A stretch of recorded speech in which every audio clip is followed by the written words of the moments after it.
Assalamualaikum warahmatullahi wabarakatuh. Buat teman-teman yang sudah bergabung dalam webinar kali ini.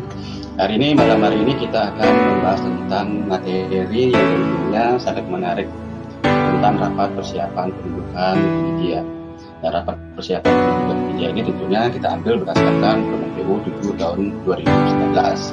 Telah hadir narasumber Ika Juni Hirawati yang tentunya sudah tidak asing lagi di dalam kancah Badan Barang Jasa. Selamat malam Mbak Ira. Malam, Bu Heri. Iya. Kayaknya Gimana? gitu dong. Gimana pekerjaan hari ini? Apakah padat seperti kemarin-kemarin, Mbak Ira? Seperti biasa, padat, ngerjain paket tender, seleksi arsista. Iya. Saya lagi menunggu Pak Andi ini mau kasih pantun, nggak ada beliaunya. Kemana ya? Sudah lama nggak ketemu beliau soalnya. Udah kangen ya? Jadi mungkin walaupun nggak ada Pak Andi, saya tetap harus ngasih pantun. Ya Mbak Ira ya? Jadi buah durian, buah kedondong, buah manggis, buah salak. Buat Pak Andi yang keren, yang tidak sombong, manis, dan tentunya tidak galak. Begitu Mbak Ira. Jadi baik teman-teman, untuk mempersingkat waktu, jadi saya ingin menyampaikan beberapa hal Mbak Ira terkait materi kita kali ini ya. Jadi sebelum Mbak Ira nanti menyampaikan materi tentang rapat persiapan penunjukan penyedia, saya akan menyampaikan beberapa hal. Yang pertama adalah bahwa rapat persiapan penunjukan penyedia ini merupakan ketentuan yang baru yang mungkin tidak diatur secara jelas ya dari peraturan regulasi sebelumnya. Namun kemarin dapat tersurat sih di Perpres 54 tahun 2010 atau tepatnya pada penjelasan Perpres 70 tahun 2012, di mana di pasal 17 ayat 2 menyatakan bahwa dalam hal penetapan pemenang pelelangan atau seleksi tidak disetujui oleh PPK dengan suatu alasan yang penting, maka Pokja ULP membawa perbedaan permasalahan ini kepada PA-KPA untuk mendapatkan pertimbangan dan keputusan akhir. Yang kedua, bahwa rapat persiapan penunjukan penyedia barang jasa ini tentunya merupakan artinya memiliki peranan sangat penting oleh PPK sebelum nanti melaksanakan proses tahapan selanjutnya. Dan yang ketiga, dapat saya sampaikan Mbak Ira, bahwa rapat persiapan penunjukan penyedia ini merupakan pengendalian secara dini dari pengendalian kontrak oleh PPK. Kenapa saya mengatakan pengendalian secara dini? Karena kontrak itu tidak dikendalikan serta-merta pada saat penanganan kontrak. Semestinya pengendalian kontrak itu sudah dilakukan dari proses penyusunan perencanaan pengadaan, persiapan pengadaan, pelaksanaan pengadaan, sampai nanti di rapat persiapan penunjukan penyedia. Jadi kita menghapus pola lama atau pola kebiasaan dari PPK ketika Pokja pemilihan menyampaikan berita acara hasil pemilihan, PPK menetapkan SPBJ dan lanjut dengan kontrak. Dan PPK pun tidak tahu dengan siapa mereka berkontrak. Begitu kan? Jadi sebenarnya PPK harus mengetahui terlebih dahulu penyedia ini atau calon penyedia atau calon pemenang yang disampaikan oleh Pokja pemilihan yang telah dilakukan proses pemilihan kemarin, apakah sudah sesuai dengan prosedur, misalkan secara administrasi, teknis, harga, kualifikasi. Jangan sampai nanti pada saat kontrak ada manifestasi pelaksanaan pekerjaan, malahan PPK menyatakan ini kesalahan Pokja pemilihan. Nah, inilah ketentuan rapat persiapan penunjukan penyedia yang menurut saya sangat penting untuk menjawab permasalahan-permasalahan tadi. Nah, sekarang Mbak Ira, silakan menyampaikan materinya. Dan buat teman-teman yang ingin bertanya terkait materi rapat persiapan penunjukan penyedia, silakan. Nanti semoga materi ini menjadi diskusi kita untuk membawa masa depan pengadaan barang jasa lebih baik. Silakan Mbak Ira. Oke, selamat malam. Terima kasih. Selamat malam rekan-rekan pengadaan barang jasa peserta webinar malam ini. Senang sekali, sudah lama ya tidak ada ikut webinar ya Beli ya. Kita Iya. Sebenarnya saya dan Beli ini kebalik ini. Yang jadi moderator, siapa yang jadi moderator, siapa yang jadi narasumber. Jadi kalau di sini bisa dapat saya sampaikan, di sini kami tandem berdua. Langsung jadi amat. Suaranya pecah-pecah. Suaranya pecah? Ya. Nah, Nah, sebenarnya seperti yang disampaikan Bli Heri sebelumnya, bahwa ketentuan mengenai pre-award meeting ini sebenarnya bukan yang asing, sebenarnya tidak asing, tapi ada perbedaan antara Perpres 54 tahun 2010 dan perubahannya dengan Perpres 16 tahun 2018 dan Permen PU 7 tahun 2019. Seperti yang disampaikan di awal, ketika di Perpres sebelumnya itu rapat persiapan penunjukan penyedia ini tidak secara tegas disebutkan. Tapi kalau di Perpres 16 tahun 2015 ini di dalam IKP-nya pun itu sudah di dalam Permen PU pun itu menyebutkan bahwa adanya rapat persiapan penyedia. Nah, terkait rapat persiapan penyedia ini seperti kata Bli Heri tadi itu untuk pengendalian awal ya, pengendalian awal untuk memulai pelaksanaan kontrak. Nah, yang menarik di sini, di Perpres sebelumnya itu tidak melibatkan Pokja dan penyedia. Karena kalau di Perpres sebelumnya itu ketika penetapan pelelangan seleksi tidak disetujui oleh PPK karena dianggap suatu alasan yang penting, kelompok kerja ULP bersama-sama dengan PPK itu mengajukan permasalahan itu kepada PAKPA ketika perbedaan pendapat dan putusan PAKPA akan final. Nah, sedangkan di Perpres 16 tahun 2018 dan Permen PU 7 tahun 2019 ini, rapat persiapan penunjukan penyedia ini melibatkan Pokja dan penyedia di dalam hal ini ketika memang PPK tidak bersedia mendapatkan SPBJ di dalam rapat persiapan penyedia itu rapat persiapan penyedia itu Pokja dan penyedia pun sudah tahu alasan-alasan yang disampaikan. Ya, mungkin yang menarik nanti banyak pertanyaan-pertanyaan masuk Mbak Ira terkait apa sih kewenangan Pokja pemilihan kembali hadir di dalam rapat persiapan penunjukan penyedia. Sedangkan kita tahu bahwa kewenangan ataupun tugas dari Pokja pemilihan itu kan sudah sampai kesalahan. Nah, di dalam Permen PU 7 2019 di pasal 91 itu menyebutkan bahwa Pokja, penyedia dan PPK wajib melakukan rapat persiapan. Lanjut Mbak Ira. Nah, sebenarnya kalau rapat pre-award ntar slide ya. Ini ya, tuh. Kelihatan nggak slide-nya, Mas? Belum jalan. Oh ya, tapi udah kelihatan gambar ya. Nah, ini. Gambar kelihatan. Ini udah kelihatan? Ya, udah. Jadi ini beberapa ketentuan yang tadi Mbak Ira sampaikan bahwa ada perbedaan antara Perpres 54 dan Perpres 16 yang berkaitan dengan Permen 7.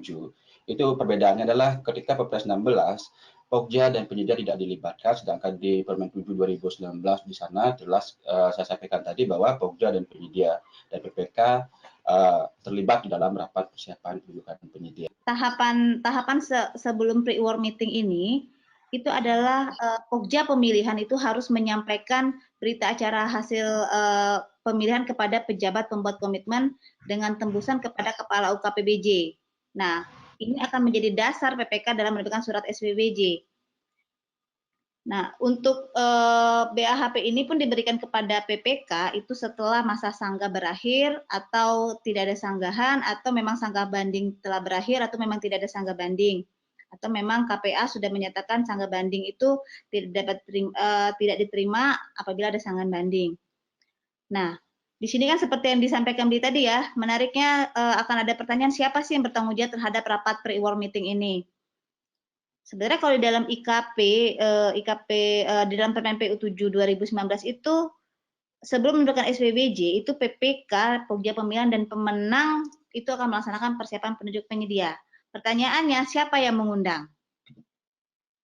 Nah, kalau kita lihat di dalam ketentuan itu yang mengundang adalah PPK. Jadi Pokja di sini posisinya hanyalah sebagai yang menyampaikan apa-apa yang sudah mereka lakukan apa yang mereka lakukan pada tahapan evaluasi. Nah, sebenarnya seperti yang ditampilkan di dalam slide ini, pre-award meeting ini mempunyai tujuan bahwa memastikan terhadap hasil evaluasi Pokja pemilihan itu apakah memang sesuai dengan prosedur yang ditetapkan. Lalu apakah memang meyakini bahwa pemenang pemilihan ini memiliki kemampuan untuk melaksanakan kontrak. Nah, lalu juga PPK itu memastikan terhadap hal-hal yang tidak menjadi bagian proses evaluasi. Nah, artinya di sini PPK sebelum meletakkan SPWJ itu harus melakukan review terhadap laporan hasil pemilihan penyedia dari Pokja pemilihan. Karena ada beberapa hal yang tidak dilakukan evaluasi pada proses tender, dan itu akan menjadi kewenangan PPK. Contoh, seperti untuk kepemilikan SKK. Pada tahapan tender itu Pokja hanya memastikan adanya surat pernyataan kepemilikan SKK, namun tidak mengevaluasi adanya ada atau tidaknya SKK. Nah, tugas dan kewenangan PPK akan mereview bahwa surat pernyataan yang diberikan penyedia itu pada tahapan rapat persiapan itu memang penyedia memiliki SKK yang dipersyaratkan oleh PPK. Lalu juga memastikan masa berlaku izin usaha. Misalnya pada saat proses tender itu izin usaha penyedia sudah habis masa berlakunya. Nah, pada tahapan proses pemilikan rapat persiapan itu sudah memastikan bahwa izin usaha itu akan berlaku pada tahapan penandatangan kontrak. Lalu juga memastikan hal-hal yang akan dilaksanakan pada sebelum kontrak. Halo. Mbak Ira. Kenapa hilang suaranya? Ya, lanjut nanti di sini. Jaringannya. Oh, jaringan. Oke. Ayo lanjut Mbak Ira. Udah masuk. Oke, udah masuk ya. Nah, ini kamera saya nggak kelihatan ya? Nggak kelihatan soalnya. Ya. Ya udah lanjut, ini udah slide yang kedua. Oke.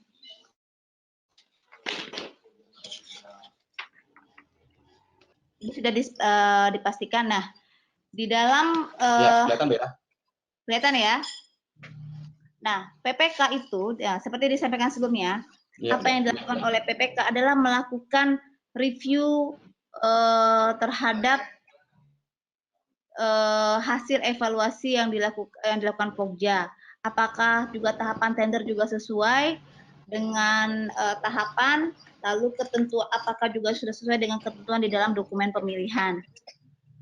Nah, PPK itu harus memastikan semua ketentuan itu yang dimulai pada pelaksanaan pemilihan sampai dengan sanggahan itu sudah sesuai dengan peraturan perundang-undangan. Ya, mungkin contohnya misalkan hasil review dokumen persiapan pengadaan PPK. Nah, di dalam review tersebut kan Pokja Pemilihan telah mengusulkan dan memberikan usulan kepada PPK terhadap persyaratan-persyaratan. Jadi ini harus dipastikan apakah hasil review tersebut sudah dituangkan dalam ketentuan dokumen pemilihan. Sedangkan kita tahu bahwa dokumen pemilihan itu kan ditetapkan berdasarkan dokumen persiapan pengadaan oleh PPK. Ini harus dipastikan. Nah, termasuk mungkin tahapan tender, Mbak Ira. Yang ini yang sebenarnya yang selama ini memang harus diperhatikan juga oleh PPK. Apakah tahapan-tahapan yang dilaksanakan oleh Pokja pada saat tahapan tender sudah dilaksanakan dengan baik? Terutama pada saat tahapan penjelasan, Mbak Ira. Banyak masih Pokja pemilihan yang tidak melaksanakan tahapan penjelasan. Jadwalnya sudah ada, tapi pada saat ketika ada penjelasan, malahan Pogjanya tidak memberikan penjelasan secara substansi terhadap dokumen pemilihan yang dibuatnya. Ini akan menjadi permasalahan-permasalahan di kemudian hari. Artinya, kalaupun tahapan ini nggak dilaksanakan, maka bisa saja tahapan penjelasan ini nggak berjalan sempurna, seperti itu. Kan masih banyak kan misalnya menjawab sanggahan terakhir kan gitu Mbak Ira. Atau mungkin tidak jawab juga ada kan, kita kan sudah pernah mendapatkan sharing-sharing dari penyedia bahwa sampai pembukaan penawaran pun tahapan itu tidak dilaksanakan, seperti itu. Iya, kadang-kadang juga teman-teman Pokja jangan sampai menunggu, jadi penjelasan itu memberikan penjelasan, bukan menunggu pertanyaan. Jadi ketika memang penyedia tidak bertanya, bukan berarti Pokja tidak menjelaskan. Jadi itu Pokja mulai harus mempertegas mana yang menjadi persyaratan tender, mana yang menjadi persyaratan pada pelaksanaan kontrak.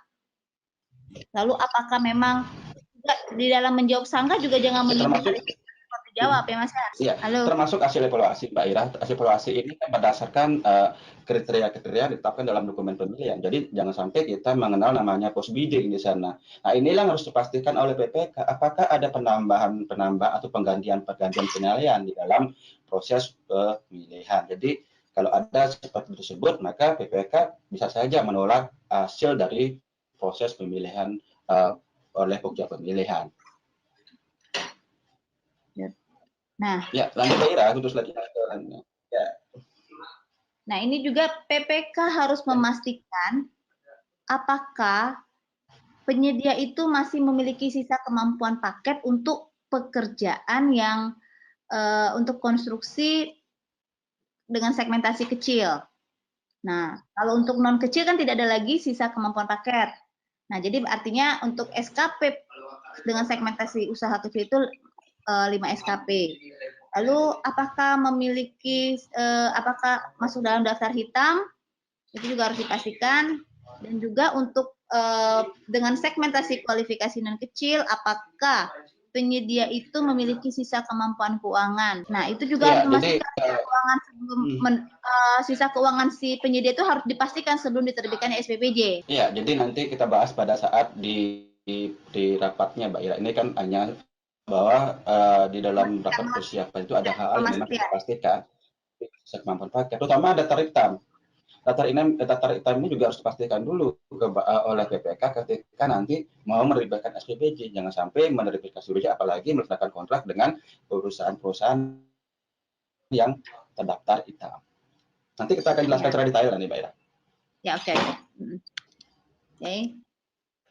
Nah, ini tadi sebenarnya sudah sempat dijelaskan di awal ya, Bli ya.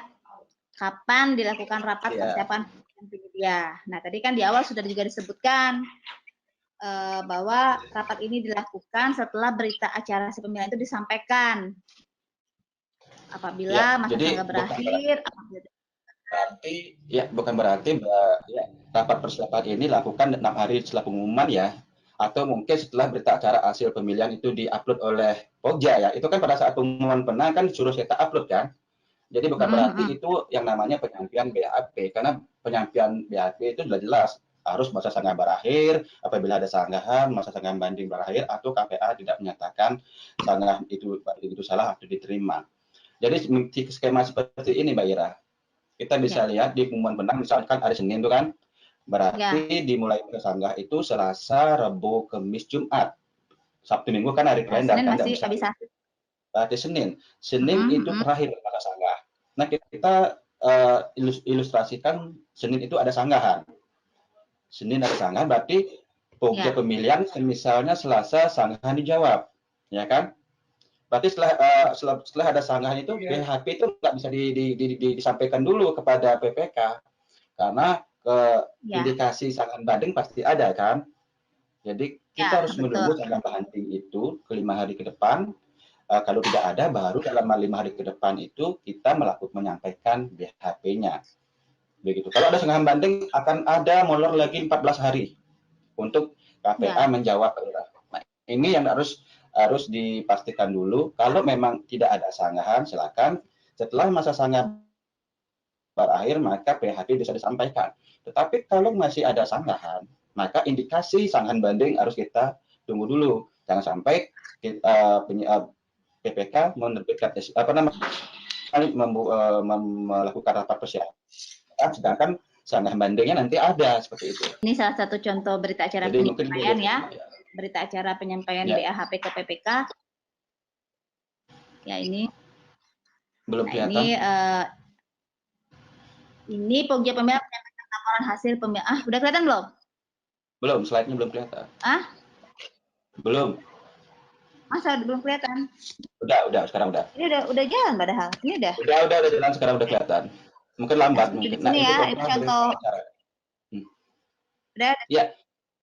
Ini contoh berita acara penyampaian BHP ke PPK. Di sini penyampaian BHP ini nanti disampaikan bersamaan dengan seperti contoh berita acara hasil pemilihan, berita dokumen penawaran pemenang, berita cara klarifikasi kewajaran agak timpang. Kenapa? Karena agak timpang ini nanti menjadi ketentuan PPK di dalam misalkan di dalam kotak nanti ada pekerjaan-pekerjaan yang nanti timpang itu ada penambahan pekerjaan. Itu kan kita tahu bahwa agak timpang itu hanya berlaku pada daftar prioritas agak tersebut, Mbak Ira. Terus nanti kalau misalkan ada harga di bawah 80% diberikan kepada PPK, tapi sampaikan kepada PPK, jangan sampai masukkan dalam kontrak. Karena ini kan hanya untuk wajar harga saja, untuk evaluasi saja, Mbak Ira. Terus misalkan ada yang masuk satu berita acara negosiasi teknis, terus misalnya berita acara klarifikasi dokumen penawaran dan kualifikasi juga sampaikan, dan atau ada berita acara tambah lainnya. Kenapa yang disampaikan? Karena juga menjadi dasar atau pedoman PPK dalam melakukan penilaian terhadap proses hasil pemilihan. Nah, artinya itu pekerjaannya nanti dari sampai ya. Nanti ketujuh hal inilah yang menjadi pedoman PPK dalam melakukan penilaian terhadap hasil proses pokja pemilihan ya, Bri ya.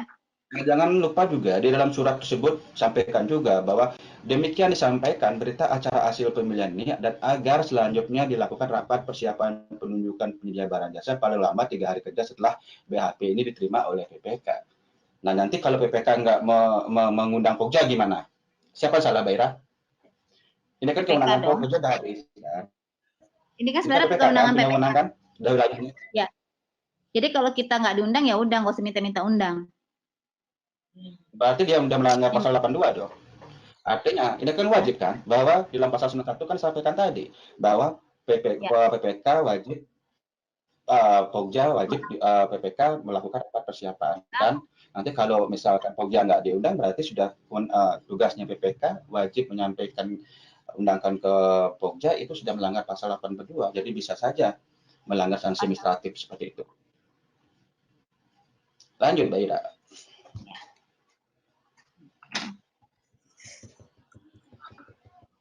Ini ya, nah, inilah yang menjadi contoh undangan PPK dalam mengundang Pokja pemilihan untuk review rapat persiapan penunjukan penyedia barang jasa.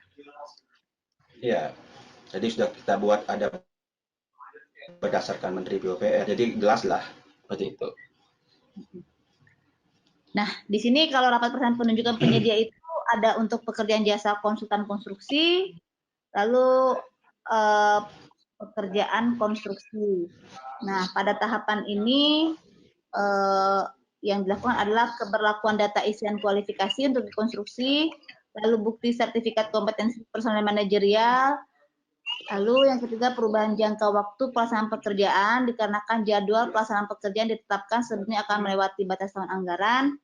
Lalu ada lagi kewajiban melakukan sertifikasi bagi operator, teknisi, atau analis yang belum bersertifikat pada saat pelaksanaan pekerjaan, dan pelaksanaan alih pengalaman keahlian bidang konstruksi melalui sistem kerja, praktik magang, paling sedikit membahas terkait jumlah peserta, durasi pelaksanaan, dan jenis keahlian. Sedangkan untuk jasa konsultan konstruksi, itu juga pemberlakuan data isian kualifikasi, bukti sertifikat kompetensi tenaga ahli, SKA, dan perubahan jangka waktu pelaksanaan pekerjaan dikarenakan jadwal pelaksanaan pekerjaan yang ditetapkan sebelumnya akan melewati batas tahun anggaran. Jadi hal-hal ini sudah dibahas pada tahapan rapat persiapan penunjukan penyedia. Jadi ada yang berbeda, misalnya konstruksi sama jasa konsultan, di mana kalau jasa konsultan kan tidak ada melakukan kewajiban sertifikasi ya. Jadi ini berbedanya karena di bidang konstruksi ada memang kewajiban sertifikasi. Nanti kita bahas, Mbak Ira. Oke, yang pertama Mbak Ira, sertifikat Mbak Ira. Ya. Halo. Ya. Lanjut. Nah, yang pertama kita bahas itu sertifikat SKK personel manajerial. Ya. Yang pertama kita bahas mengenai sertifikat SKK personel manajerial pada konstruksi dan tenaga ahli pada konsultan. Nah, calon pemenang itu wajib menyampaikan SKK asli sesuai nama personil yang diusulkan dalam dokumen penawaran. Ya. Nah, jadi saya sampaikan bahwa surat pernyataan SKK itu adalah surat pernyataan bahwa yang diusulkan itu personilnya, bukan SKK-nya. Jadi personil yang disampaikan di dalam dokumen penawaran pemilihan atau dokumen penawaran atau dokumen seleksi itu harus sama dengan SKK yang akan disampaikan di PPK nanti, seperti itu. Ya, mungkin kita kasih contoh kali ya, Bli ya. Pertanyaan misalnya, gimana Bli? Pasti masuk ada nanti pertanyaan yang sering muncul. Nah, pertanyaan yang sering muncul ini misalnya terkait terutama untuk tenaga ahli konsultan. Nah, untuk di jasa Dimasukkan slide-nya konsultan, aja. misalnya yang memang di sini ada ya. Oh ya, di sini ya. Nah, di Mm-mm. sini. Nah, misalnya di sini nama personilnya nih Bapak Heriana nih. Oh, Di pertanyaan. ada pertanyaan? Enggak, di pertanyaan tadi kan slide-nya, kalau masuk ke slide-nya, pertanyaan-pertanyaan sering muncul. Nah, ini tadi ya. Enggak, masuk terus maju. Nih. Nah, ini. Oh Bukan, ya, bukan, oke. udah lewat. Ini kan? Ya, oh, ya, ya. Baru Jadi yang kelihatan? pertama, tidak. Jadi pertanyaan pertama, bisakah personil manajerial atau tenaga ahli konsultan sekaligus dihadirkan? Yang kedua, jika tidak dapat dihadirkan, saat kapan personil manajerial atau tenaga ahli tersebut dihadirkan? Dan ketiga, bagaimana jika SKK tidak dapat dibuktikan dan apa sanksinya? Jadi yang pertama bisa Mbak Ira baca itu pertanyaannya, apa jawabannya. Jadi pada saat review rapat persiapan penunjukan penyedia, peserta hanya menyampaikan SKK aslinya. Jadi tidak ada lagi menghadirkan personil manajerial atau tenaga ahli konsultan. Jadi kapan dihadirkan? Tentunya pada saat PCM. Ini sepakatan kita bahwa menghadirkan personil manajerial tidak diperkenankan pada saat rapat persiapan penunjukan penyedia, tapi lebih tepat dihadirkan pada saat DCM. PCM. Iya. Nah, bagaimana jika SKK tidak dapat dibuktikan dan apa sanksinya?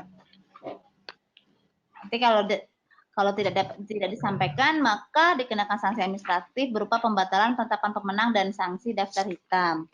Nah, inilah yang sebenarnya filosofi kenapa SKK ini disampaikan pada saat kontrak, pada saat rapat, bukan disampaikan pada saat proses seleksi ataupun pada saat proses tender. Karena SKK ini adalah bagian dari persyaratan kontrak, bukan dari persyaratan pemilihan. Yang kedua, sanksinya. Nah, dulu kalau kita di aturan lama ya di Permen 31 atau Perpres 70 atau Perpres 4 2015, ketentuan menyampaikan SKK asli kan dilakukan pada saat pembuktian kualifikasi kan, dulu kan. Jadi sanksinya hanyalah digugurkan, ya kan? Jadi tidak ada namanya diusulkan daftar hitam. Tetapi kalau pada saat sekarang di rapat persiapan penunjukan penyedia yang disampaikan pada surat pernyataan SKK bahwa apabila personil ini tidak memiliki SKK maka dikenakan sanksi administratif dan sanksi daftar hitam. Maka BPK apabila nanti penyedia atau yang tidak menyampaikan SKK sesuai nama usulan dan kualifikasi keterampilan atau keahlian yang sesuai dengan dokumen persyaratan, maka dapat diusulkan daftar hitam. Pertanyaan kedua. Nih, ini mentionnya lagi. Siapakah penyedia menyampaikan SKK lebih tinggi kualifikasinya dari persyaratan? Nah, ini juga harus disampaikan juga buat teman-teman ya, Beli ya. Ya, untuk jadi itu apabila persyaratannya itu di SKT, maka penyedia itu tidak dapat menyampaikan SKA. Apakah? ya, pertanyaannya begini, ya. Untuk SKA ya, Beli ya? Ya, jadi banyak yang bertanya kenapa dikasih lebih baik, tidak bisa kan begitu kan? SKT, Ya. SKA, sebetulnya lebih tinggi SKA kan lebih baik kan? Nah ini yang harus dipastikan bahwa SKT itu adalah sifatnya skill kan, sedangkan SKA lebih bersifat knowledge. Jadi SKA tidak dapat menggantikan SKT. Jadi apapun itu SKT tidak boleh diusulkan SKA. Jadi kalau persyaratannya SKT maka wajib menyampaikan SKT pada saat rapat persiapan penunjukan penyedia. Kalau SKA silakan, SKA misalnya mudah sampaikan di dalam dokumen persyaratan. Kalau dia madya, utama silakan. Jadi seperti itu. Kalau SKA bisa ya, kalau untuk SKA. Ya, bisa. Karena jenjang-jenjang keahliannya. Ya. Nah, pertanyaan kedua itu, bagaimana jika seandainya untuk jasa konsultan, tenaga ahli diusulkan di bawah KAK, di bawah persyaratan KAK? Nah, apakah pada saat PAM wajib menyampaikan SKK sesuai minimal KAK? Nah, ini juga perlu kita sampaikan ya untuk tahapan jasa konsultan. Terjadi nggak? Pernah nggak ketika ya? Jadi kan ketika dia menyampaikan di bawah KAK, tentunya dia sudah dibeli nilai angka 0 surat pernyataan ya. Jadi inilah ketika dia misalkan lulus kan, ini anggaplah kita lulus ya sampai sanggahan kita kan negosiasi kan. Dan inilah dilakukan oleh melalui di dalam negosiasi teknisnya bahwa apabila TA yang diusulkan keahlian kurang dari KK, maka Pokja pemilihan melakukan negosiasi terhadap SKK sesuai dengan KK. Artinya personilnya tersebut, ya kan, wajib menyampaikan SKK sesuai KK pada saat rapat. Ya harus sama, kalau enggak ya udah, enggak boleh. Kenapa? Karena pasti nggak diterima pada saat rapat nanti mulai PPK seperti itu. Jadi pada saat negosiasi teknis itulah dipastikan bahwa personil yang diusulkan, misalnya si Bu Ira diusulkan sebagai personil di tenaga ahli di konsultan, tapi SKA-nya Mbak Ira kelihatan kan di surat pernyataan daftar personil itu kan kurang kan dari KK, maka pada saat itu Pokja pemilihan melakukan negosiasi teknis bahwa si Ira harus memiliki SKA sesuai dengan minimal persyaratan seperti itu. Kalau nggak memiliki ya udah melakukan negosiasi teknis yang kedua. Seperti itu. Pertanyaan ketiga. Nih, bisakah penyedia menyewakan personil manajer tenaga ahli yang berbeda saat rapat review, rapat persiapan penyewakan penyebaran jasa? Nah, ini dipastikan tidak boleh ya, karena ketika dia menyampaikan personil manajer atau tenaga ahli itu harus sudah sama dan sudah memiliki sertifikat kompetensi kerja sesuai dengan yang disyaratkan yang di dalam dokumen pemilihan. Jadi tidak ada yang namanya dia akan menawarkan personil yang berbeda pada saat rapat persiapan penunjukan penyedia. Ya, karena ditekankan adalah tenaga ahli yang saya usulkan, ya kan? Tenaga ahli loh, tenaga ahli personilnya yang diusulkan. Kan kita lihat di dalam coba tabel yang kedua, coba tabel slide-nya. Kita ilustrasikan. Yang sebelumnya berarti nih? Enggak, benar tadi. Yang ini? Ya, ini. Ya. Jadi misalkan dalam jasa konsultan kita kan melihat ini kan di SBD lampirannya ya. Misalnya di sini namanya yang di konsultan Heriana, lingkup keahliannya berdasarkan KK. Jadi inilah yang harus dipastikan bahwa dalam rapat persiapan penunjukan penyedia si Heriana ini harus memiliki SKK sesuai dengan KK. Bisa begitu. Ya. Ya. Jadi misalkan contoh, ya kan, di dalam dokumen seleksi pada saat kerja konsultan dilakukan evaluasi, si Heriana ini sudah menawarkan sudah kelihatan SKK di sana itu sesuai dengan KK. Bagaimana ketika peserta tersebut pada saat rapat penunjukan penyedia membawa SKA yang lebih rendah dari yang dipersyaratkan KK, apakah diterima PPK? Tidak. Ya, tentunya tidak kan. Artinya harus sesuai dengan KK. Pada intinya karena pada saat itu tidak bisa menyampaikan, maka PPK nggak boleh dong menunjuk dia sebagai penyedia seperti itu. Sama dengan misalnya di konstruksi. Jadi sama aja dengan yang tadi disampaikan pada saat konsultan. Jadi harus sama. Jadi di Heriana dia berdasarkan LDP itu sudah ada kan permintaan SKK, misalnya SKT bangunan gedung seperti itu kan. Nanti pada saat rapat maka dia harus menyampaikan si Heriana ini memiliki SKT bangunan gedung.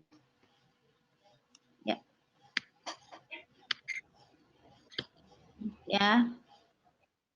Nah, tahapan selanjutnya yang harus dilakukan oleh PPK adalah tentang keberlakuan data kualifikasi. Seperti kita ketahui, kualifikasi itu ada 3, yaitu administrasi kualifikasi, teknis kualifikasi, dan kualifikasi keuangan. Yang terkait dengan administrasi kualifikasi ini terkait yang ada tidak ada yang sifatnya kualitatif, masa berlaku izin usaha, SBU, SIUJK. Sedangkan yang terkait dengan teknis kualifikasi SKP untuk segmentasi kualifikasi kecil, dan untuk dan di keuangan kualifikasi terkait untuk sisa kemampuan nyata yang diperuntukkan untuk segmentasi menengah dan besar. Ya, terkait masa berlaku izin usaha, Mbak Ira, silakan slide-nya. Nah ini yang ini yang kita pastikan karena kenapa pada saat proses evaluasi bisa saja kan masa berlaku izin usahanya untuk peserta itu tidak berlaku lagi kan. Jadi pada saat tersebut, pada saat klarifikasi, administrasi, kualifikasi, teknis dan harga itu sudah disampaikan bahwa nanti peserta wajib menyampaikan masa berlaku yang sudah diperpanjang pada saat rapat persiapan penunjukan penyedia.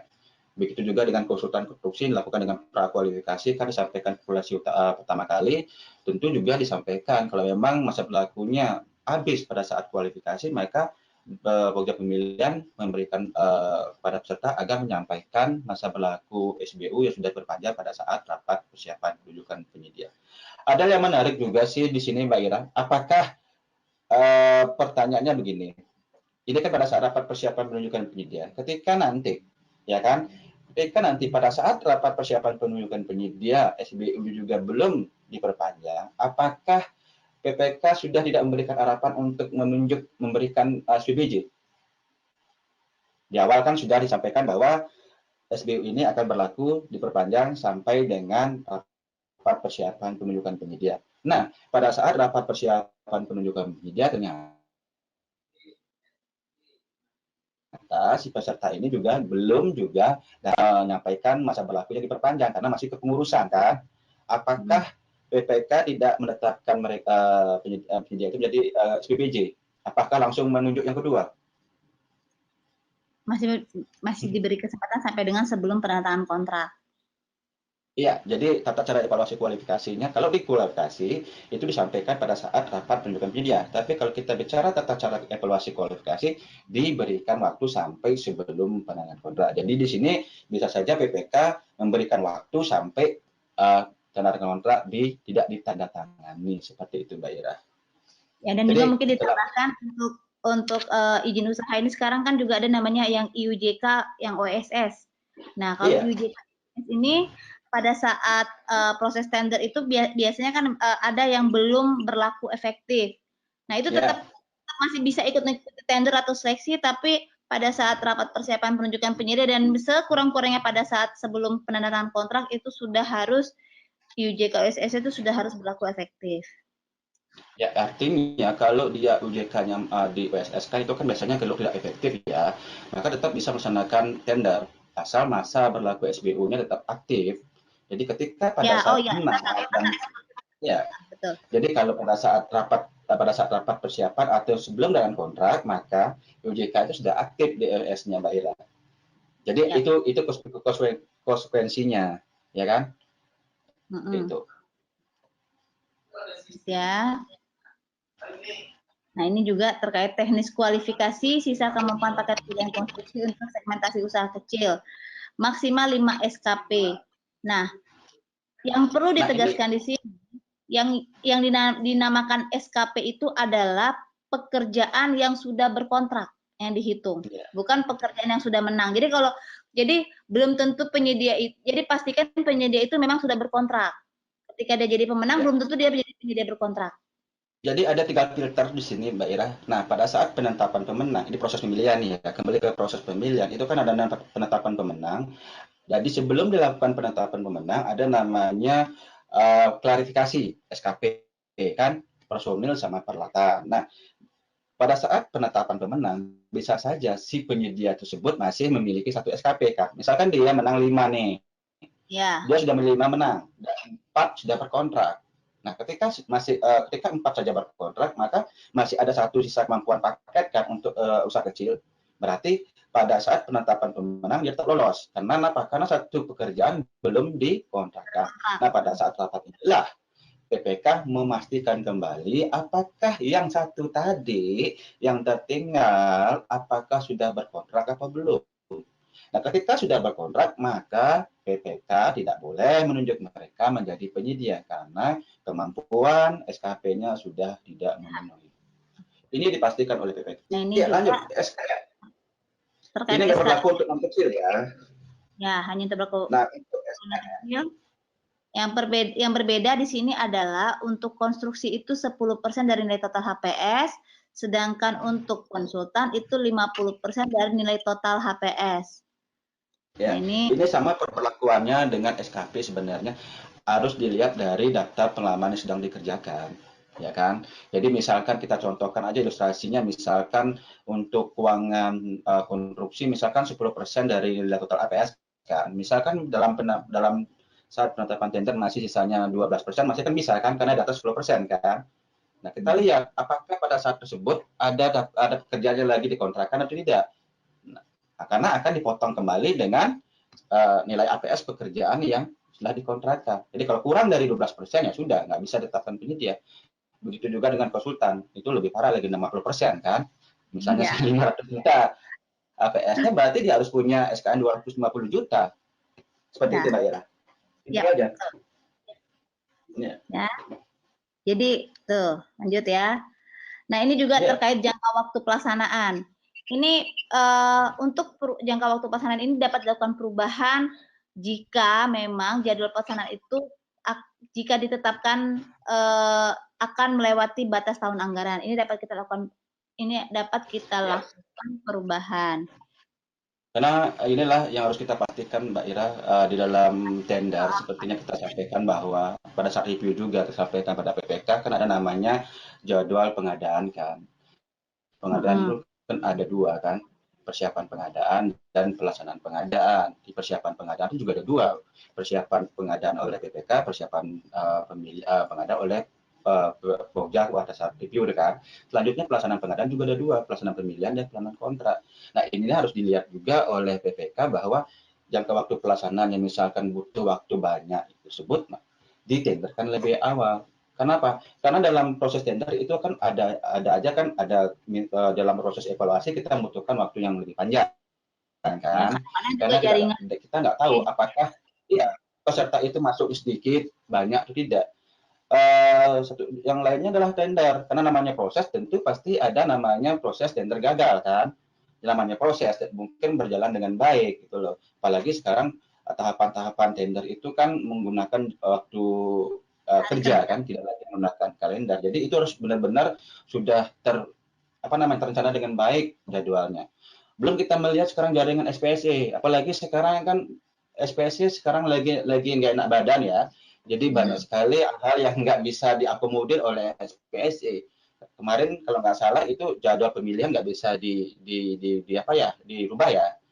Terus sekarang apalagi kemarin seminggu yang lalu lah mencentang teknis atau ketika tidak lulus itu kan kita centang-centang kan, itu nggak bisa. Nah, ini harus dipastikan juga bahwa kita menggunakan jaringan bukan manual. Jadi tentu aja nanti bisa menjadi hal yang salah satunya penyebab dari proses yang lebih lama dalam tender.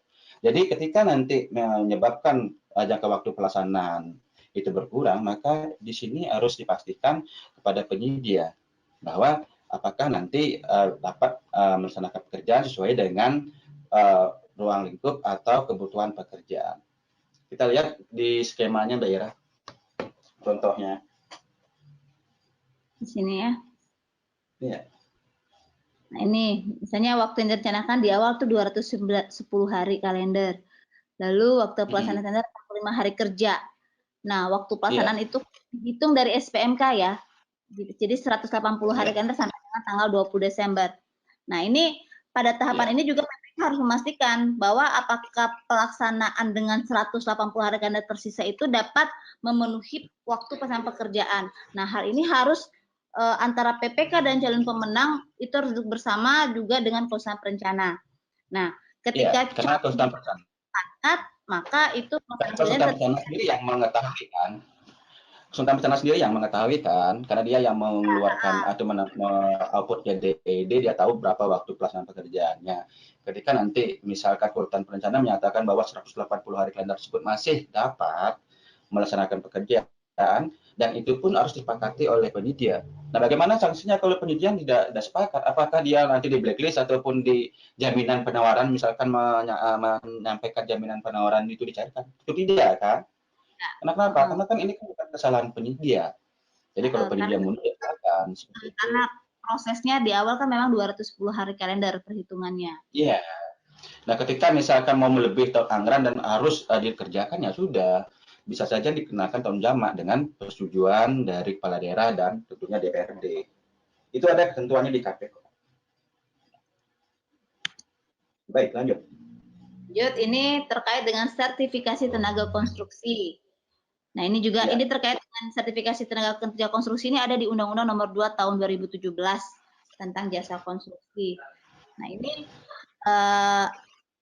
kadang ya kita itu di dalam proses tender tidak bisa membedakan yang mana yang personil itu personil manajerial waktu pada tahapan tender, mana nanti personil nanti yang akan bekerja pada tahap pelaksanaan. Nah ini dan inilah yang menjawab sebenarnya. Inilah yang menjawab sebenarnya. Sebenarnya kalau kita bicara paket non kecil ya Mbak ya, itu kan perlukan tenaga ahli aja kan, seperti personil manajerial tenaga ahli. Nah, tidak perlulah kita menyampaikan atau PPK lagi menyampaikan bahwa dipersyaratkan SKT tenaga teknis, tenaga operator ataupun tenaga analis, tidak perlu. Kenapa? Karena pasti sudah menjadi satu kesatuan dalam metode kerja. Makanya di dalam rapat ini dilakukan oleh PPK siapa-siapa saja yang nanti akan bekerja pada saat pekerjaan. Ini sudah pasti ada gitu loh. Misalnya dalam pekerjaan jalan, ada eskavator kan, ya kan? Ya. PPK tidak perlu mempersyaratkan lagi bahwa ada mandor tukang operator eskavator di dalam personil yang dipersyaratkan. Kenapa? Karena sudah include. Nanti pada saat bekerja pasti penyedia tersebut harus menyediakan operator. Nah, inilah yang dipastikan oleh PPK karena amanat dari Undang-Undang Dasar Konstruksi 2 2017 di pasal 70, setiap tenaga kerja konstruksi wajib memiliki sertifikat. Namun bukan berarti harus memiliki sertifikat pada saat rapat. Artinya ketika dia tidak memiliki sertifikat, maka kewajiban penyedia mensertifikasi tenaga kerja konstruksi tersebut pada saat masa pelaksanaan. Jadi seperti itu Mbak Yeda. Ini dipastikan kembali oleh berapa sih? Ya. Jadi memastikan kewajiban penyedia itu melakukan sertifikasi bagi operator, teknisi atau analis yang belum bersertifikat ya. Iya, karena ini akan berkaitan dengan undang-undang tadi. Kalau diketahui ini apakah jalan atau tidak, saya nggak ngerti Mbak Iraya, karena ini kenapa? Ini aturan baru, semoga nanti ini kedepannya juga memang menjadi sebuah perhatian pemerintah juga Mbak Ira. Ini banyak juga terjadi pertanyaan-pertanyaan kemarin. Siapa yang lakukan sertifikasi? Sedangkan pekerja-pekerja ini kan bukan pekerja tetap kan Mbak Ira? Ya. Dan ini merupakan pekerja-pekerja yang tentunya pinjam gitu loh. Kalau kalau perusahaan itu melakukan sertifikasi, tentunya besoknya dia bekerja di tempat lain gitu loh. Nah, untuk menjalankan undang-undang ini secara pribadi ya, artinya ini hanya saran, ya memang dari pemerintah sendiri yang dulu yang memberikan sertifikasi seperti itu, sertifikasi tenaga kerja yang memiliki kemampuan bekerja seperti itu ya. Jadi nanti semua pekerja tenaga kerja konstruksi ini bekerja sesuai dengan amanat Undang-Undang 2 tahun 2017 seperti itu. Ini di luar personil manajerial ya. Kalau personil manajerial wajib pada saat rapat memiliki SKK. Kalau yang ini tenaga teknis, operator dan analisis itu tidak wajib memiliki sertifikat, tapi harus disertifikasi kalau tidak memiliki sertifikat seperti itu, Bea. Ini ilustrasinya ya. Ya. Oh, langsung ya, lanjut ya. Tadi kan sudah dijelaskan. Iya. Ini juga tentang ahli pengalaman. Ini untuk ahli pengalaman ini lebih ke paket 50M. Jadi di sini akan disepakatin pada saat rapat persiapan sebelum penanganan kontrak, Mbak Ira. Berapa nanti personil yang magangnya diusulkan, harus jumlahnya berapa, harus disepakatin nanti pada saat rapat pelaksanaan penandatanganan kontrak. Jadi tidak harus ditawarkan pada saat proses pemilihan. Jadi pada saat proses pemilihan sudah diberikan perintah bahwa apabila paketnya 50M ke atas, maka kewajiban penyedia harus melakukan ahli magang. Artinya menyampaikan teman-teman dari universitas atau dari lembaga-lembaga yang memiliki kapasitas, misalkan teknik atau apapun, wajib diikutsertakan di dalam ahli magang seperti itu. Nah, ini yang menarik sekali di tindak lanjut apabila PPK tidak menetapkan SPBJ kepada calon pemenang. Yeah. Ini dilakukan secara manual. Dan memang ini sempat jadi pertanyaan ya, karena nanti yang di pengumuman pada aplikasi itu akan berbeda dengan pemenang jika ternyata perusahaan yang pertama itu tidak memenuhi syarat dan akhirnya pejabat membuat komitmen nanti akan meminta Pokja pemilihan untuk mengundang pemenang cadangan berikutnya.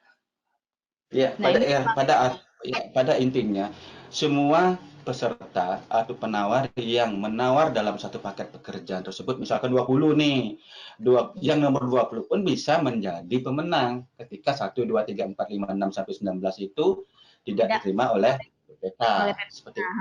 Ya. Nah, Jadi intinya Pokja hanya menyampaikan 3 penyedia saja, pemenang saja kepada BPK. Misalnya di perusahaan A tidak memenuhi syarat, maka menunjuk perusahaan B. Ini tidak ada evaluasi ulang ya di sini karena ranah ini tidak ada kesalahan evaluasi ya. Yang untuk yang misalkan SKK disampaikan itu kan bukan kesalahan evaluasi ya karena tidak dinilai. Nah, ketika perusahaan B tidak memenuhi syarat PAM, maka dia menunjuk perusahaan C. Nah, itu sudah habis kan 3. Jadi dalam 3 ini habis, maka tidak gagal, harus kembali flashback ke belakang. Jadi melakukan evaluasi kembali kepada peserta-peserta terendah lainnya yang masih ada dalam daftar evaluasi. Jadi kan untuk evaluasi metrasis harus dilakukan secara keseluruhan. Terus nanti tidak terendah di teknis. Nah, ketika memang pada saat rapat ini tidak memenuhi yang ketiga ini, maka lanjut kualifikasi, pembuktian kualifikasi, lulus, lanjut lagi rapat. Seperti itu ya. Dilakukan secara manual. Karena apa? Karena SPSE tidak mengakomodir ini, Pak Bu Ira. Ya, makanya ini memang mungkin nanti kalaupun memang tidak diakomodir secara sistem, ya mungkin diumumkan secara manual aja di aplikasi kali ya, Beli ya, untuk pemberitahuan ya, mungkin bisa pakai. Ya, ini akan berbeda dengan konsultan, Pak Ira. Karena di konsultan itu kan ada namanya, kalau di seleksi kan setelah ada sanggahan, kan yang diklarifikasi negosiasi biaya kan satu aja kan, ya kan? Ya. Tidak ketiga-tiganya kan. Waktu, ya kan? Makanya pada saat penunjukan penyedia, kalau si pemenang seleksi pertama itu tidak ditunjuk oleh PPK, maka yang kedua harus dilakukan klarifikasi lagi dulu, baru dilakukan rapat persiapan penunjukan penyedia. Karena harus ada namanya negosiasi di sana. Seperti itu. Ya. Oke. Ini lampiran review hasil PAM. Ya. Ini mana ya? Jadi mungkin tidak salah menarik, Mbak Ira, di luar tadi yang kita sampaikan tadi, BPK juga harus memperhatikan masa berlaku penawaran dan masa berlaku jaminan penawaran juga apabila dipersyaratkan. Kenapa? Kalau masa berlaku penawarannya belum artinya habis pada sebelum tanda kontrak, maka BPK itu wajib untuk menyampaikan kepada peserta untuk memperpanjang masa berlaku penawarannya sampai penandatanganan kontrak. Jangan sampai PPK melaksanakan kontrak dengan masa berlaku penawarannya sudah habis. Terus kedua, jaminan penawaran ini sering terjadi.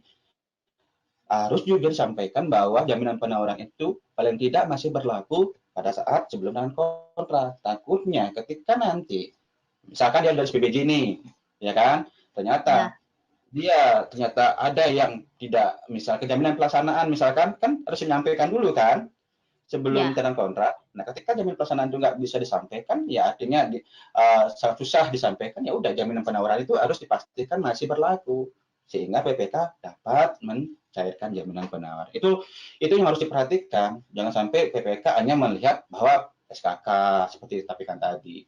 Ada 2 hal yang memang sering dilupakan oleh PPK, masa berlaku penawaran, masa berlaku jaminan penawaran. Ya, Bera, ini sudah 1 jam. Kita lihat pertanyaan, apakah sudah ada pertanyaan? Ini sudah ada pertanyaan di sini, mungkin kita nanti sama-sama menjawab ya, Bri ya. Ini sudah ada pertanyaan dari di sini ada Pak Putu, Pak Lutfi, Pak Evi dari Muko-Muko, Igustinyowan, Pak Toto Setiawan. Assalamualaikum, waalaikumsalam. Nah, ini ada dari Pak. Dari mana nih? Dari mana kita mulai nih? Dari Pak, dari Bu Treza ya? Dari Pak Ibu Treza itu, Bapak itu Treza itu. Dari Pak Elvi Henry ya. Protes nanti si Treza itu. Jadi Pak Dika ya? Pak Dika ya? Dari Pak Elvi Henry ya. Dari Pak Elvi Henry. Apakah review terhadap hasil pemilihan juga diterapkan pada pengadaan langsung? Jawabannya iya. Mana ya? Apakah PPK harus menapak tilas evaluasi yang dilaksanakan oleh Pokja pejabat pengadaan? Nah, ini bukan bukan menapatilah sebenarnya Pak Ifendri, tapi ini memang amanat dari Permen PU 7 2019 bahwa PPK itu melakukan review terhadap hasil pemilihan Pokja yang dilakukan proses pemilihan penyedia yang dilakukan oleh Pokja. Nah, ini memang sudah ada yang harus diklarifikasi terkait tadi sudah disampaikan sebenarnya terkait pemberlakuan kualifikasi, terkait juga hal-hal yang tidak dievaluasi pada saat tender ataupun pengadaan langsung, dan itu menjadi ranahnya PPK, ya Pak ya. Jadi itu review itu juga review terhadap hasil pemilihan pengadaan langsung pun juga tetap diterapkan. Lalu pertanyaan dari Pak Andika Sampurno. Pada tender, kelihatan nggak Bli? Pada tender pekerjaan konstruksi seleksi konsultan, apakah masih boleh saat tahapan pembuktian kualifikasi, Pokja memberikan arahan di undangan yang isinya bahwa penyedia diundang membawa dokumen SKK personilnya? Kalau tidak boleh, ketentuannya di mana? Apakah hanya dapat dilakukan saat rapat sebelum kontrak oleh PPK? Nah, ini pertanyaan dari Pak. Menarik ya Pak, ya Bli ya? Ya, jadi gini. Jadi kalau yang kita lihat kan kita kembali kepada tata cara yang sudah dituangkan dalam dokumen pemilihan dan dokumen seleksi ya. Kita tidak meminta bahwa ada ketentuan bahwa penyedia harus menyampaikan SKK pada saat pembuktian kualifikasi. Ada juga pertanyaan apakah SKK yang disampaikan oleh peserta itu bisa menggantikan surat pernyataan? Ada kan pertanyaan seperti itu? Jadi jawabannya tidak.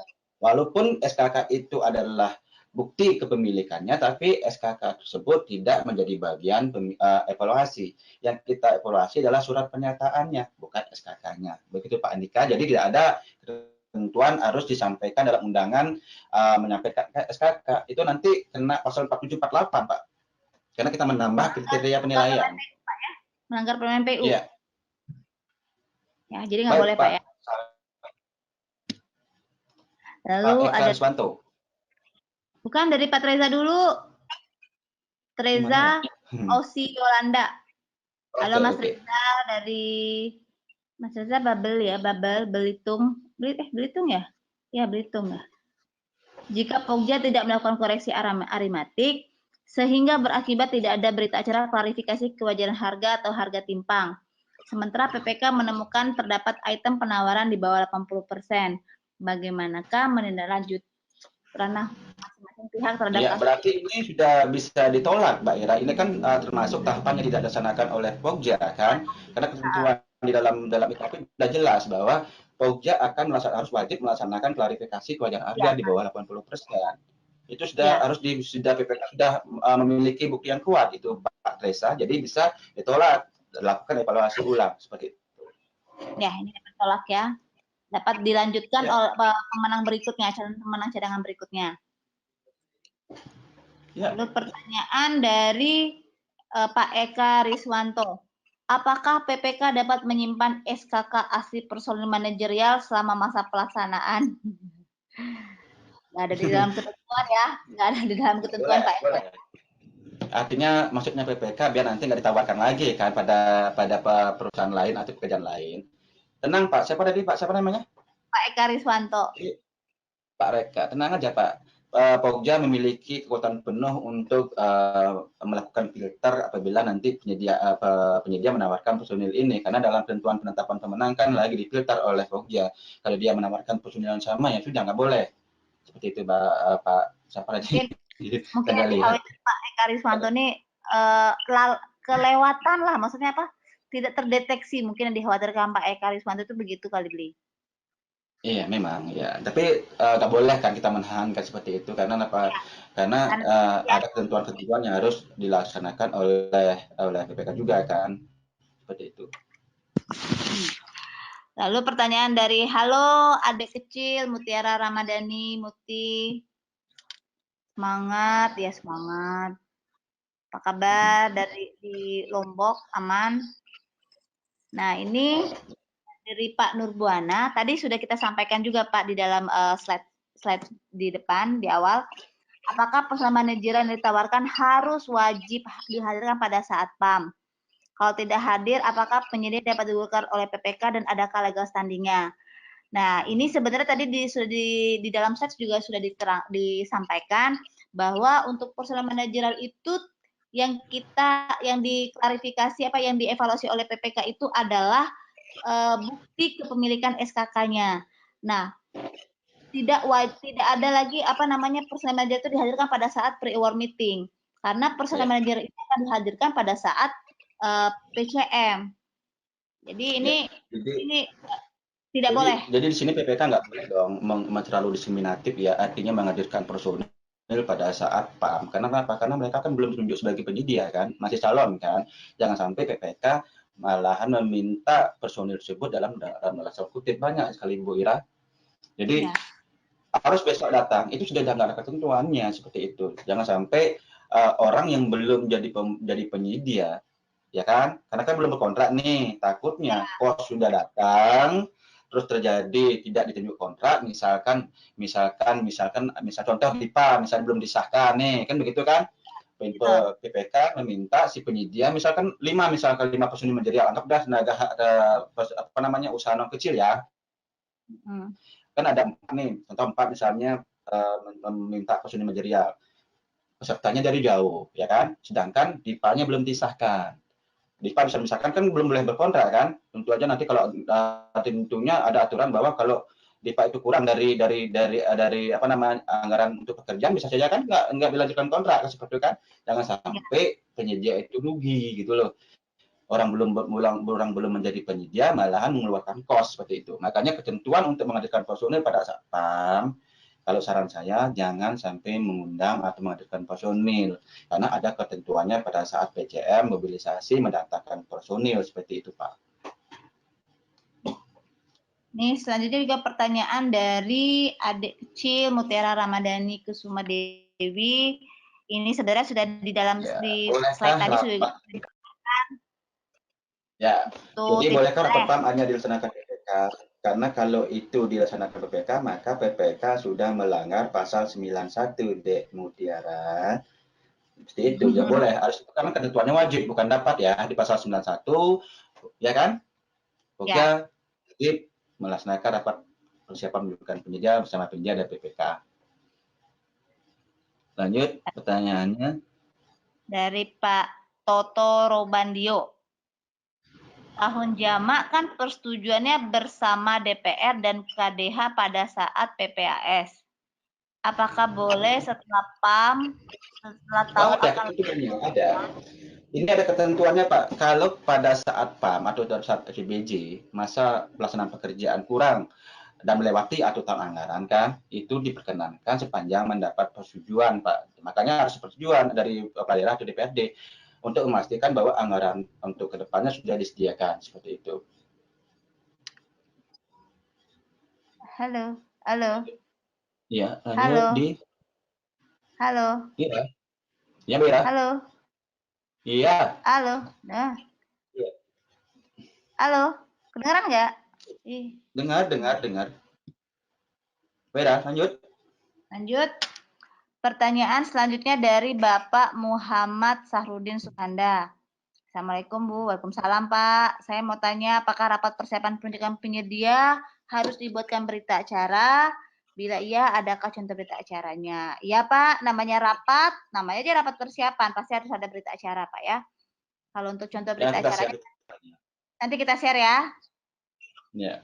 Nanti mungkin bisa kita sampaikan ke Pak dengan LPKN nanti ya contohnya. Pak Andi ya. Lalu pertanyaan dari Bapak Muhammad Nasir Siregar, mau nanya tentang SKK personil saat PAM. Jika hasil evaluasi jasa konsultan perencana, SKK yang ditawarkan lebih rendah. Misalnya persyaratan SKA Madya namun ditawarkan mudah. Sementara saat PAM, SKA yang disampaikan tetap mudah dan tenaga ahli tersebut tidak memiliki SKA Madya. Apakah penyedia digugurkan sementara hasil evaluasi kualitas dan biaya penyedia lulus evaluasi? Ya, artinya maka saya sampaikan tadi pada saat negosiasi teknis itu sudah disampaikan ini Mbak Ira. Jangan sampai kita sudah tahu bahwa di bawah KAK itu pasti ditolak oleh PPK kan. Jadi harus sama dengan KAK Pak. Nah, pada saat negosiasi teknis lah disepakatin lagi. Jangan sampai sudah tahu sudah nggak diterima malahan dibawa lagi ke PPK. Jadi jawabannya harus menyampaikan sesuai dengan KK Pak, paling minimal seperti itu. Ya, jadi kalau misalnya memang disyaratkan SKA sama dia tetap harus menyampaikannya SKA sama dia. Walaupun nanti memang kalau di konsul kan memang dia tidak ada gugur ya. Jadi ketika memang SKA sama dia yang disyaratkan ternyata dia nyampaikan di bawah KAK itu kan kita kasih skornya kan 0. Tapi kan nanti karena keahlian di konsultan sudah jelas dijelaskan kepada KPK sesuai keahlian kualifikasi tenaga ahli. Beda dengan konstruksi dia beda. Ya. Ya. Lalu untuk selanjutnya untuk pekerjaan konstruksi dengan metode pengadaan langsung, apakah diharuskan untuk melaksanakan rapat persiapan penunjukan penyedia? Iya, pada langsung harus tetap ada rapat, Mbak Ira, tetap. Termasuk ada pertanyaan pengadaan langsung, perlu nggak review dokumen persiapan pengadaan PPWK? Jelas sekali di Perpres 16 menyatakan bahwa pejabat pengadaan melakukan persiapan dan pelaksanaan pengadaan langsung. Gitu kan, persiapan itu kan persiapan pemilihan seperti itu. Nah, kalau di rapat review tentu juga harus, Pak. Jadi harus PPK juga harus melakukan rapat review dengan penyedia pengadaan langsungnya. Ada ketentuannya kok. Ya. Lalu apakah perbedaan rapat persiapan penunjukan penyedia dengan review pemilihan? Halo. Mana? Apakah perbedaan rapat persiapan penunjukan penyedia dengan review hasil pemilihan? Kenapa, Mut? Ya, baik. Halo. Kenapa dia mau nanya langsung? Bukan. Yang mana? Kenapa? Slide-nya buka. Hah? Enggak, slide-nya sambil dibuka. Oh, slide. Mbak Ira, slide-nya dibuka. Oh, ya. Nggak ada. Nggak ada slide. Oh, ya. Sebentar. Sorry. Bentar. Baik, apakah perbedaan rapat persiapan penunjukan penyedia dengan review hasil pemilihan? Sebenarnya persiapan penunjukan penyedia dengan review hasil pemilihan itu sama, Pak. Jadi, ada dua hal di sini yang dilakukan PPK pada saat kegiatan tersebut. Pertama, hal-hal yang dievaluasi, yang kedua, hal-hal yang tidak dievaluasi. Hal-hal yang dievaluasi akan menyebabkan evaluasi ulang, pemasukan pengeluaran ulang atau tindak ulang. Kenapa? Karena ini ada kesalahan dari Pokja. Kalau hal-hal tidak dievaluasi bukan bagian dari kesalahan dari Pokja, maka tidak ada namanya evaluasi ulang. PPK langsung saja menunjuk yang kedua. Tapi kalau sudah namanya proses evaluasi yang salah, dilakukan Pokja pemilihan salah, maka bisa saja PA meminta dilakukan evaluasi ulang seperti itu. Itu bedanya, Pak. Jadi kalau antara perbedaan itu nggak ada perbedaan untuk yang tadi rapat persiapan dengan review itu sama saja. Dan di rapat tersebut langsung saja secara bersamaan dilakukan review hasil pemilihannya seperti itu.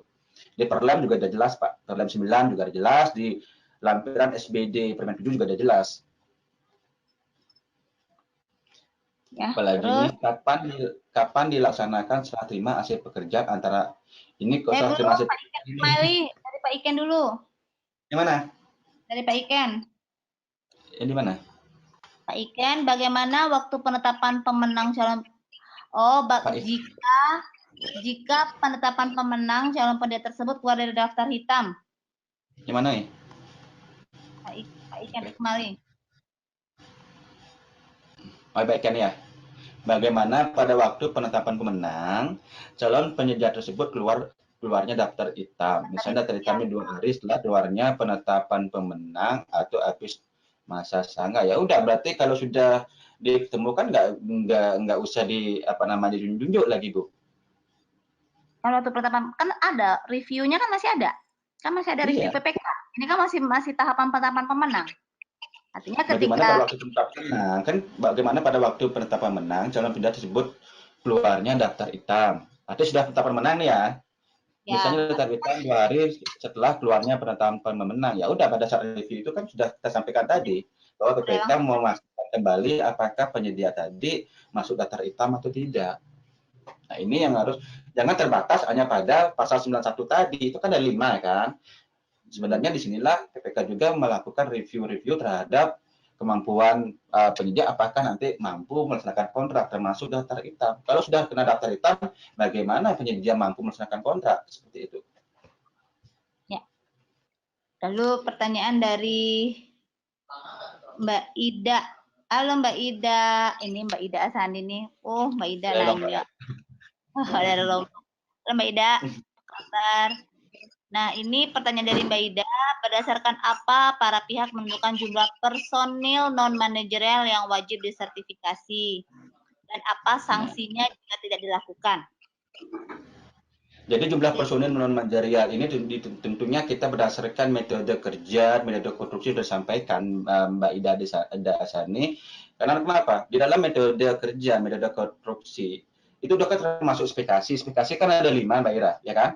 Spesifikasi bahan, spesifikasi, spesifikasi jabatan kerja konstruksi. Nah, seperti jabatan konstruksi ini sudah termasuk di sana, sudah tertuang Mbak Ida berapa personil tenaga kerja yang non manajerial yang harus disampaikan atau yang dipekerjakan oleh si penyedia. Jadi semua personil tersebut wajib disertifikasi. Kalau tidak sertifikasi ya sanksinya kalau kita ngacu ke undang-undang ya keren sekali, yaitu pemutusan pemberhentian dari pekerjaan. Itu termasuk pengguna kan Mbak Ira? Karena di ketentuan di undang-undang itu kan pengguna atau penyedia jasa yang mempekerjakan tenaga kerja konstruksi yang tidak disertifikasi, maka dikenakan sanksi perundang-undangan seperti itu. Jadi itu wajib. Mbak Ida. Nah ini juga pertanyaan dari Bapak Muhammad Nasir Siregar, apa artinya bisa ganti personil? Nah ini yang perlu disampaikan pada tahap reward ini tidak ada yang namanya pergantian personil. Jadi tidak ada yang dirubah di dalam rapat persiapan ini kecuali yang terkait dengan jangka waktu pelaksanaan. Iya. Jadi apapun itu sebelum dengan kontrak nggak boleh merubah apapun Pak Muhammad. Ya. Kecuali yang tadi disampaikan Mbak Ira, jangka waktu pelaksanaan pekerjaan. Pak, siapa lagi? Nah, dari Pak Andi Aprison, bolehkah merubah spesifikasi teknis di pre-board meeting? Ini sebenarnya menjawab dikarenakan spesifikasinya tidak sesuai dengan keputusan harga. Ya, itu tadi sudah dijawab juga pertanyaan sekaligus dari Pak Muhammad Nasir Siregar. Pada tahap pre-board meeting ini tidak ada perubahan apapun kecuali terkait jangka waktu pelaksanaan apabila masa pelaksanaan itu akan melewati tahun anggaran. Hanya itu. Yeah. Lalu dari Pak Ismail Buana, kapan dilaksanakan serah terima hasil pekerjaan antara PPK dan PA-KPA? Ini artinya kalau serah terima hasil pekerjaan antara PPK dan PA-KPA itu artinya pekerjaan itu sudah selesai. Kalau untuk jasa konstruksi itu artinya setelah FHO. Itu di luar konteks Mbak Ira materi ini. Ya, tapi ini materi kita ini kayaknya di luar konteks ya. Ini kita sebenarnya pre-war meeting loh. Bukan pihak FHO ya. Tapi bolehlah dijawab. Ya, rapat kita tuh topiknya penting ya. Terus lalu dari Pak Nurbuana, bila hasil penawaran setelah reverse auction terdapat penyedia yang menawar hingga 80% di bawah HPS, apakah proses klarifikasi kewajaran harga dapat dilakukan oleh PPK? Karena dalam masa reverse auction berada dalam masa jadwal tahapan pemenang, sehingga Pokja tidak memiliki ruang tahapan untuk melakukan evaluasi klarifikasi kewajaran harga. Itu kan sudah disampaikan dalam IKP kan, kalau ada nanti penawaran setelah reverse auction dia di bawah 80% dilakukan evaluasi harga kembali kan? Ya kan, Mbak? Halo. Iya. Halo, ulangi Mas. Halo. Itu kan pertanyaannya di Pak Iqbal ya? Pak Nurbuana. Pak Nurbuana, Nur, tar dulu cari. Pak Nur, mana ya Pak Nurbuana ya? Dibeli itu jam 21.10 terkait dengan penawaran waktu reverse auction di jasa konstruksi itu dia nawar di bawah 80%. Nah, pada tahapan PPK apakah melakukan klarifikasi kewajaran harga? Oh enggak, itu sudah dilakukan pada saat proses pada saat proses pemilihan, karena kan ketentuan dalam IKP sudah jelas kan, apabila reverse auction menyebabkan penawaran harga di bawah 80%, maka dilakukan evaluasi harga. Itu tidak ada lagi yang namanya klarifikasi kewajaran harga di PPK, Pak. Jadi Pokja sudah melakukan evaluasi harga kembali. pada saat evaluasi tersebut kembali ke evaluasi harga begitu. Ya, karena di sini ada tambahan kan dari Pak Nurbuana tadi, karena dalam masa river auction berada dalam masa jadwal tahapan pemenang sehingga Pokja tidak memiliki ruang tahapan untuk melakukan evaluasi klarifikasi kewajaran harga. Ya, kembali lagi. Ya, nah itu kalau di ketentuannya KP kan jelas pada saat evaluasi harga dikembalikan ke evaluasi harga Mbak Ira. Jadi nggak ada lagi namanya evaluasi lagi pada saat PAM gitu. Oh, ini lagi pertanyaan dari Pak Muhammad Hidayat. Apakah rapat persiapan penunjukan penyedia sama dengan PAM? Sama, Pak. Sama. Terus rapat persiapan penandatanganan kontrak disebut apa? PCM, Pak. Bukan, persiapan kontrak. Itu kan persiapan kontrak apa rapat persiapan kontrak? Ya, terus ya rapat persiapan penandatanganan kontrak, ya rapat persiapan penandatanganan kontrak. Sorry.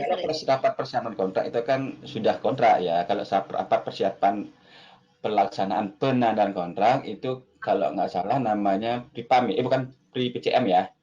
Bukan PCM, sorry, bukan. Ya rapat persiapan penandatanganan kontrak. Banyak istilah soalnya, ya itulah. Kita pakai bahasa Indonesia aja deh. Rapat persiapan penunjukan penyedia, rapat persiapan penandatanganan kontrak, rapat persiapan pelaksanaan kontrak. Itu aja Pak. Kita pakai bahasa Indonesia aja deh. Agak ribet pakai bahasa Indonesia. Lalu selanjutnya dari pertanyaan dari Pak Muhammad Sahrudin Suhanda. Saya mau tanya untuk pengalaman personil manajerial. Dalam dokumen pemilihan, Pokja pemilihan mewajibkan harus menyampaikan referensi dari pemberi kerja sesuai dengan pengalaman kerja yang disyaratkan. Misalkan pengalaman 3 tahun, berarti harus menyampaikan referensi dari pemberi kerja 3 referensi untuk setiap tahunnya menyampaikan 1 referensi. Apakah diperbolehkan mempersatukan seperti itu Pokja pemilihan dalam dokumen pemilihan? Intinya gini, referensi kerja antara pekerjaan konstruksi dan konsultan sangat beda Mbak Ira. Kalau di konsultan jelas ditegaskan bahwa referensi kerja dari pengguna jasa kan. Kalau di konstruksi tidak menyebutkan dari pengguna jasa, tapi dari pemberi tugas. Pemberi tugas ini bisa saja dari badan usaha personilnya ataupun dari pemilik pekerjaan. Jadi tidak ada yang bisa digugurkan kalau misalkan atau Pokja itu meminta bahwa referensi itu dari pemberi dari pemilik pekerjaan atau owner. Jadi selama memang penyedia sudah menyampaikan dari pemberi tugas, baik itu dari badan usaha ke personilnya atau dari PPK ke personilnya, tugasnya Pokja hanya memastikan apakah pengalaman tersebut benar atau tidak. Jadi seperti itu. Ini yang perlu kita sampaikan juga Mbak Ira, kesepakatan ini bahwa referensi pemberi tugas dalam pekerjaan konstruksi berbeda dengan referensi konsultan. Yang seperti saya sampaikan tadi bahwa referensi tugas dari konsultan itu jelas bahwa referensi dari pengguna jasa kan. Tapi kalau di konstruksi nggak seperti itu. Jadi Pokja mungkin teman-teman Pokja di sini yang mungkin menyaksikan webinar dapat saya sampaikan bahwa pemberi tugas yang dimaksud dalam pekerjaan konstruksi itu bisa disampaikan oleh badan usaha ke personilnya atau referensi dari pemilik pekerjaan. Kenapa? Karena itu juga bisa disampaikan dalam daftar pengalaman pekerjaan. Jadi nggak harus dari referensi dari pemilik pekerjaan. Jadi seperti itu. Dan mungkin yang ditambahkan untuk referensi itu, untuk pengalaman itu ketika memang 1 tahun pengalaman, ketika memang 3 dia mendapat pengalaman pekerjaan di tahun yang sama, itu tetap dihitung 1 tahun. Tetap dihitung 1 tahun. Walaupun dia mendapat 3 pekerjaan di tahun yang sama, tetap dihitung 1 tahun. Ya, 1 tahun anggaran. Oke. Ya, lanjutnya lagi. Dalam melaksanakan evaluasi khususnya RKK, Pokja harus didampingi oleh ahli K3 atau petugas K3 ya Pak ya.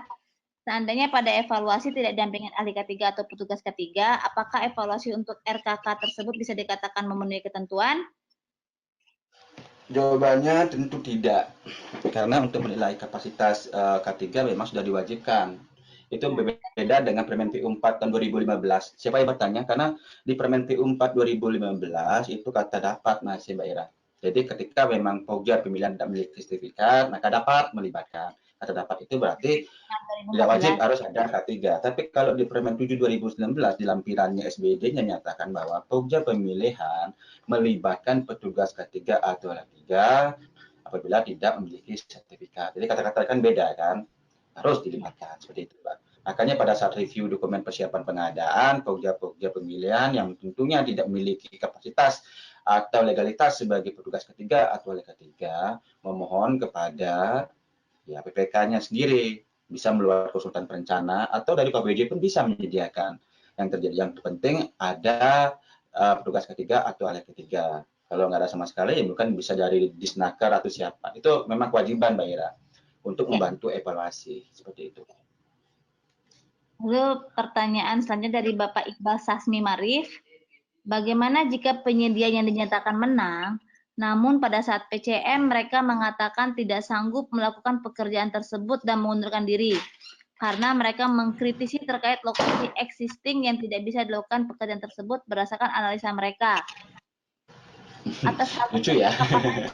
Apakah lelang ulang, tender ulang, atau memberi kesempatan kepada pemenang kedua, dan apakah penyedia tersebut layak untuk di blacklist? Halo? Ini tadi PCM ya, PCM apa PAM itu? Ini PCM atau PAM? Ya kalau PCM jelas putus kontrak ya, orang kontrak udah sepakatin kan, kontrak ditandatangani dengan kesepakatan kan. Mungkin Ya, maksudnya PCM, PAM kali ya. berarti kalau Itu PCM kan yang sudah mana nanya? kontrak. Ya, Yang mana Bu? Siapa nanya? Pak Iqbal Sahmi Marif. Oh ini, bagaimana jika penyedia nyatakan menang, namun pada saat PCM mereka mengatakan tidak sanggup melakukan pekerjaan tersebut dengan mengundurkan diri karena mereka masih ke lokasi casting. Nah, kita anggapnya ini pada saat PAM ya, kalau PCM nggak mungkin lah pertanyaan ini muncul. Kalau udah PCM berarti kan sudah kontrak. Nggak mungkin kan dia melihat seperti ini. Mungkin ke PAM deh. Kalau ke PAM, kalau ada kondisi seperti ini juga tidak bisa diterima oleh PPK. Kenapa? Karena mereka sudah menawarkan, Mbak Ira, sudah jadi tetap pemenang seperti itu. Iya, semestinya pada saat penjelasan, ya kan, semestinya kalau ada kondisi seperti ini, penyedia tersebut sebenarnya minta kunjungan ke lokasi pekerjaan. Kalau memang belum jelas lokasinya, itu sebenarnya lakukan oleh penyedia. Jangan sampai pada saat menang baru menyatakan, oh nggak bisa, lokasinya parah, seperti itu Mbak Ira. Ini yang perlu disampaikan juga. Nah, ini makanya saya bilang tadi bahwa di dalam penjelasan pokja pemilihan juga harus menyampaikan bahwa lokasi ini loh seperti ini. Karena yang namanya lokasi juga terkait biaya penawaran, semakin sulit lokasinya ya penawarannya pasti akan naik seperti itu, Mbak Ira. Lalu apa ini lagi, Mbak Ira? Lanjutan dari Pak Iskandar Muda terkait pertanyaan serah terima tadi. Maaf, pertanyaan serah terima itu perlu bahan pertimbangan bagi kami Dinas PUPR. Karena ini pertanyaan kita, materi kita PAM sih Pak, cuman boleh kita dibantu dijawab dengan Beli Heri juga. Ya. Terkait dengan serah terima antara PPK dan KPA Pak, tentu artinya pekerjaan ini telah selesai dilaksanakan. Untuk pekerjaan konstruksi itu pekerjaan yang dinamakan selesai pekerjaan itu adalah FHO Pak. Jadi setelah FHO itu baru diserahkan baru PPK menyerahkan hasil pekerjaan tersebut kepada PA-KPA. Artinya ada bahwa mikir nanti menjadi syarat pembayaran. Enggak, ini syarat pembayaran itu pada tahapan PHO. Mungkin Beli Heri bisa nambahkan. Ya, yang mana pertanyaan saya lagi cari pertanyaan ini nggak dapat ketemu. Di Pak siapa? Pak Iskandar Muda. Pak Iskandar Muda, tak dulu Iskandar. Ya, serah terima PPK yang jam 20.16. 20.16, 20. Ya, dan 20.16 sama 20.10. Di sini berarti dibeli 21. 21.10. 21.10. Kita dulu, Ya. 21.12. 21.10. Pak Iqbalnya? Pak Iskandar Muda. Iskandar Muda. Oh ya. Pak, kapan dilaksanakan terima udah, Mbak? Pertanyaan ini ya. Mbak, ya, karena pertanyaan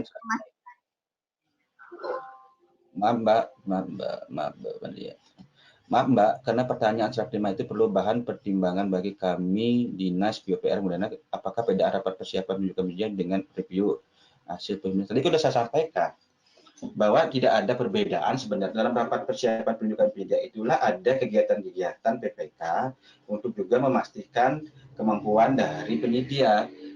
Untuk menentukan kemampuan dari penyedia kan juga lihat dari proses evaluasi Pak. Jadi proses evaluasi itulah yang juga Beli. Dia itu mau tanya, Pak Iskandar itu memastikan PPK dan PA-KPA itu kapan serah terimanya. Tadi kan jawab untuk konstruksi itu pada setelah FHO baru PPK menyerahkan dengan PA-KPA. Mungkin ada yang perlu ditambahkan, membantu aja. Ya, jadi udah dijawab Mbak Ira kan sebenarnya kapan dilaksanakan serah terima kan sudah kan? Ya. Jadi TPAP itu setelah FAO ya Pak? Ya, FAO. Kalau ketentuan Permen PU 7 2019 setelah FAO Pak, bukan PAO. PPHP itu sudah bekerja setelah pemeliharaan ya, FAO ya, terima terakhir. Bapak bisa baca di EKP Pak, EKP tentang SSUK-nya Pak, tentang PPHP itu jelas di sana bahwa setelah FAO. Lanjut ke ini ada pertanyaan dari Mbak Faradila Yusuf Lipito. Halo Mbak, apa kabarnya dari Poso ini? Bila ketiga kan kemarin. Iya baru selesai nih K3 ya. Bila PPK memasukkan SMK 3, namun di HPS tidak memasukkan item K3, apakah bisa melakukan perubahan kontrak setelah ditandatangani? Apakah bisa dibahas Satpam? Terus lalu jika jalan penyedia tidak setuju bagaimana? Kita dulu, bila PPK mempersyaratkan SMK 3 berarti ini pekerjaannya ini benar-benar risiko tinggi nih, SMK 3 dulu. Namun APS tidak memasukkan item K3. Kalau APS tidak memasukkan item K3 itu nggak masalah. Yang penting dia menyampaikan APS K3 itu pertama, Mbak Ardila. Karena ketentuannya apabila nanti dia jadi penyedia atau pemenang, maka pada saat kontrak wajib memenuhi ke-9 biaya K3 tersebut tanpa meminta penambahan biaya. Jadi itu intinya pada saat proses pemilihan bahwa kita pastikan apakah penyedia itu sudah mendapatkan biaya K3 atau tidak, seperti itu. Jangan kita menilai setiap komponen-komponen yang ada, komponen kan ada 9, ya kan? Seperti namanya rambu-rambu, biaya asuransi, biaya personil, biaya apa lagi? Ada 999 item Mbak Ira di SE 11 2019. Jadi fokus Pogja hanya menilai apakah penyedia itu sudah menyampaikan biaya ketiga atau tidak. Mau dia 1%, mau dia 100 juta atau mungkin 10.000 nggak masalah. Yang penting pada saat penetapan pada saat dia menang pada saat PCM maka PPK dan si penyedia itu wajib memenuhi ke-9 item pekerjaan ke-9 item biaya K3 tersebut seperti itu tanpa meminta penambahan biaya. Lalu pertanyaan dari Bapak Lukman Hakim, apakah pengalaman yang dibicarakan tadi tidak termasuk pada perusahaan yang baru berdiri? Bagaimana kalau meminta? Apakah pengalaman yang dibicarakan tadi yang mana ini Pak ya? Tidak termasuk pada perusahaan yang baru berdiri? Bapak siapa? Mbak Ira, saya nggak bisa baca. Bapak siapa? Pak Lukman Hakim. Pak Lukman Hakim. Lalu bagaimana kalau Pogja tetap meminta syarat harus ada pengalaman pekerjaan sejenis? Ini kayaknya Bapak ini kayaknya pertanyaannya kurang pas, Pak. Karena kalau terkait pengalaman, bedakan Pak ya, pengalaman perusahaan. Kalau pengalaman perusahaan untuk pekerjaan konstruksi, sifatnya hanyalah untuk pekerjaan konstruksi. Jika memang baru berdiri kurang dari 3 tahun, berarti kalau untuk kecil berarti tidak memerlukan pengalaman, dikecualikan. Lalu kalau untuk sejenis itu untuk pekerjaan yang itu sifatnya sudah KD. Tadi yang kita bicarakan itu terhadap pengalaman personil manajerial. Jadi terkait dengan referensi terkait pengalaman personil manajerial terhadap lingkup pekerjaan. Ya, apakah pengalaman yang dibicarakan tadi tidak termasuk pada perusahaan yang baru berdiri? Bagaimana kalau Pogja tetap minta syarat yang harus pengalaman pekerjaan jenis? Itu tadi kita bicarakan pengalaman personil ya, bukan perusahaan yang Mbak Ira ya. Jadi kalau perusahaan tentunya kalau di bawah 3 tahun ya tidak perlu menyampaikan pengalaman pekerjaan. Tentunya kalau di atas 3 tahun itu tidak perlu sejenis juga Pak, hanya cukup satu memperoleh pekerjaan konstruksi, mau dia bangunan gedung, bangun dia spesialis, bangun dia sipil, yang penting dia konstruksi. Jadi tidak ada namanya untuk usaha kecil minta pekerjaan pengalaman klasifikasi atau subklasifikasi. Ya. Terus Pak, oke teh. Sudah pas nih. Masih banyak ternyata di bawah ya? Enggak, habis ya? Masih banyak. Masih. Oh, masih banyak. Waktu kita sampai 2 loh. Coba kita habiskan aja pertanyaannya ya kali ya. Coba. Ya. Lagi asik nih, nggak apa-apa lanjutin aja. Oh, lanjut aja. Oke. Iya, maksudnya PAM. Oke. Ya, siapa belum Pak Ali, share dong materinya, pasti di-share. Nah, ini dari Pak Ida Asani, Mbak Ida, sorry Pak, kok Pak. Selama ini saya belum pernah melihat daftar personil non-manajerial yang disampaikan dalam penawaran. Di bagian mana yang melihatnya? Mohon penjelasan lebih detail. Nah, Nah, terkait data personil non manajerial ini memang tidak dipersyaratkan Mbak Ida Sani, karena yang disyaratkan adalah personil manajerial. Yang non manajerial ini seperti tadi tenaga teknis, operator alisis itu kan sebenarnya tidak diperlukan pada saat evaluasi dalam pekerjaan non kecil ya. Jadi ini memang nggak ada Mbak Ida. Jadi dia itu sudah ada di dalam metode kerja tadi yang harus nanti harus disediakan oleh penyedia pada saat pekerjaan. Nggak mungkin kan, misal tadi saya sampaikan bahwa dalam pekerjaan jalan ada eskavatornya, nggak perlu operator. Nah, siapa yang mengendarikan eskavatornya? Itu kan operator, seperti itu. Jadi pastikan kalau ada eskavator, PPK memastikan siapa operatornya, sudah punya SKK atau belum, seperti itu. Itu Mbak Ida Sani. Ya. Lalu pertanyaan dari mohon di-share dari Bapak Muhammad Hidayat. Bentar. Kalau gitu aku foto dulu ya alamat emailnya ya, biar aku bisa kirim. Ini juga Mbak Ida Sani yang jelaskan tadi ada sanksi sesuai peraturan undang-undang jika kewajiban aplikasi tidak dijalankan. Itu nanti Mbak Ida bisa ngacunya ke Undang-Undang Jasa Korupsi nomor 2 tahun 2017 tentang tenaga kerja, sanksinya Mbak Ida. Itu di sana jelas sekali dikenakan sanksi apa namanya. Kalau dimasukkan draft kontrak tentunya sudah ada undang-undang yang mengatur lebih tinggi, jadi nggak perlu saya masukkan ke dalam kontrak seperti itu. Jadi kalau sudah dilakukan sertifikasi, jelas sudah melanggar undang-undang seperti itu, Pak Ida. Tapi kalau mau dimasukin juga nggak apa-apa kan, nggak masalah kan. Namanya Ya. masukkan aturan undang-undang yang diatur juga nggak masalah, Mbak Ida. Ada di SSKK itu biasanya kalau mau naruhnya. Iya, nggak apa-apa, dijelasin dulu. Karena undang-undang kan wajib diketahui kan. Jadi sudah melanggar undang-undang kalau memang tidak mensertifikasi. Kalau kita mau jalankan undang-undang. Apa lagi? Lalu ini kayaknya agak melebar-lebar dari PAM ya. Apa-apa. Dari Pak Iskandar Muda, jadi tim PPHP PJPHP itu bekerja setelah FHO. Ya Pak. Karena sifatnya PPHP PJPHP ini sifatnya dia bekerja atas perintah PA. Dan sifatnya hanya memeriksa administratif saja. Artinya bukan pembantu PPK lagi ya. Ya, bukan pembantu PPK. Lalu ini dari Bapak Andika Sampurno. Pada pekerjaan konstruksi, jika menurut Permen PU nomor 7 ini, bagaimana dengan bantuan pemerintah pusat kepada daerah jika dalam manajemen kontrak tidak terdapat masa retensi, jaminan pembayaran otomatis tidak terdapat FHO? Pak Andika, mana Pak Andika? Oh ini. Pada pekerjaan konstruksi, jika menurut Permen PU 7 ini, bagaimana dengan bantuan pemerintah pusat kepada daerah jika dalam manajemen kontrak tidak terdapat masa retensi, dijamin pemeliharaan, plus otomatis tidak terdapat FHO? Bantuan pemerintah pusat pada daerah jika dalam manajemen kontrak tidak terdapat masa retensi. Apa iya dalam pekerjaan konstruksi tidak ada masa retensi? Permen PU mengatur kan pekerjaan retensi? Ya. Kalau 5%, ya kan? Tetap wajib. Dalam Apalagi kalau sudah mengacu ke PU ya, itu tetap wajib adanya retensi. Kan? Namanya pekerjaan konstruksi kan tentu ada namanya retensi atau jaminan pemeliharaan kan. Kalau dia sudah menyampaikan jaminan apa namanya 5% kan, otomatis tidak ada terdapat FHO. Ini saya belum jelas ini pertanyaannya Bapak Andika nih Mbak Ira.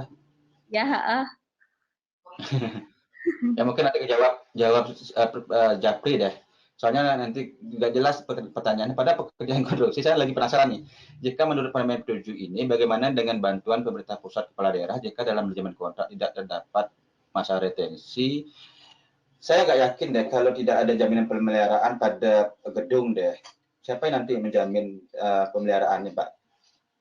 Pada prinsipnya begini, ketika mengacu ke Permen PU 7 2019, ketika proses pengadaannya itu proses pekerjaan itu mengacu ke Permen PU 7 2019 itu tetap wajib adanya retensi ataupun jaminan pemeliharaan. Ya, itu aja. Oh. Okay. Lalu dari Pak Iskandar Muda, untuk izin usaha yang statusnya belum berlaku efektif. Nah, itu tadi belum berlaku efektif tapi SBU-nya harus berlaku. Ya. Jadi ketentuannya adalah SBU-nya harus masih berlaku, dan ketentuan lagi pada saat penetapan pemenang, terus masa rapat persiapan penunjukan penyedia atau paling lambat kontrak itu SBU-nya sudah EUJK tadi sudah berlaku efektif. Nah, ini juga terkait dengan Permen PU PR 8 2019, apakah izin yang keluar sebelum 12 Juni 2019 boleh dikecualikan? Yang mana? Permen PU 8 2019. Permen Yang PU 8 2019. Atur apa ya? Permen PU aturannya 8 2011 apa Permen PU 8 2019? Perasaan Permen PU nggak ada yang ngeluarin Permen PU 8 deh. ini terkait apa nih ya? PP kalau terkait dengan izin. Siapa nih? Siapa nanya? Pak Iskandar Muda. Pak Iskandar Muda.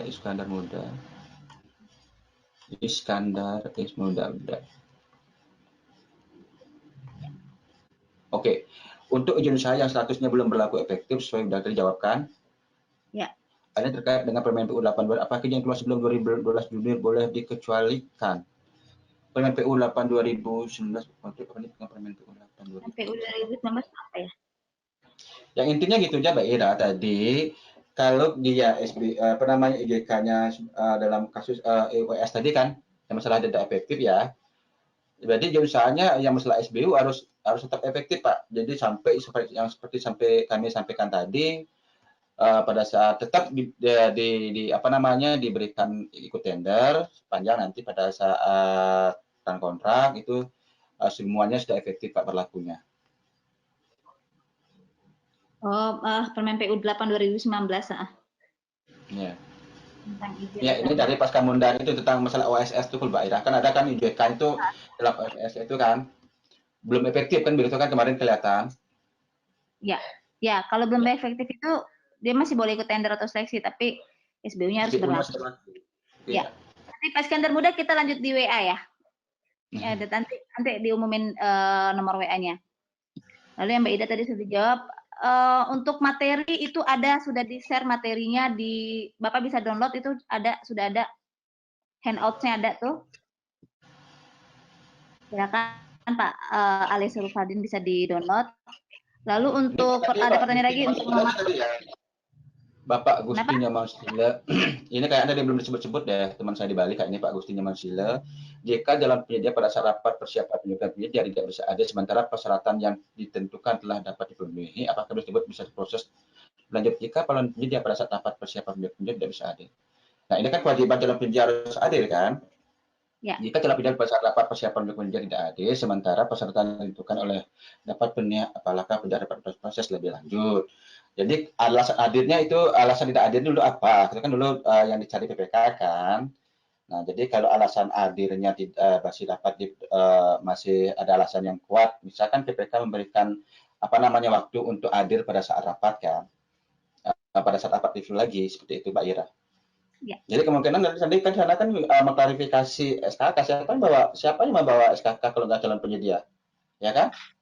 Ya. Karena yang hadir itu tidak boleh lagi di luar dari direktur, direksi atau tenaga tetap. Tenaga tetap. Jadi harus memang hadir Pak Nyoman.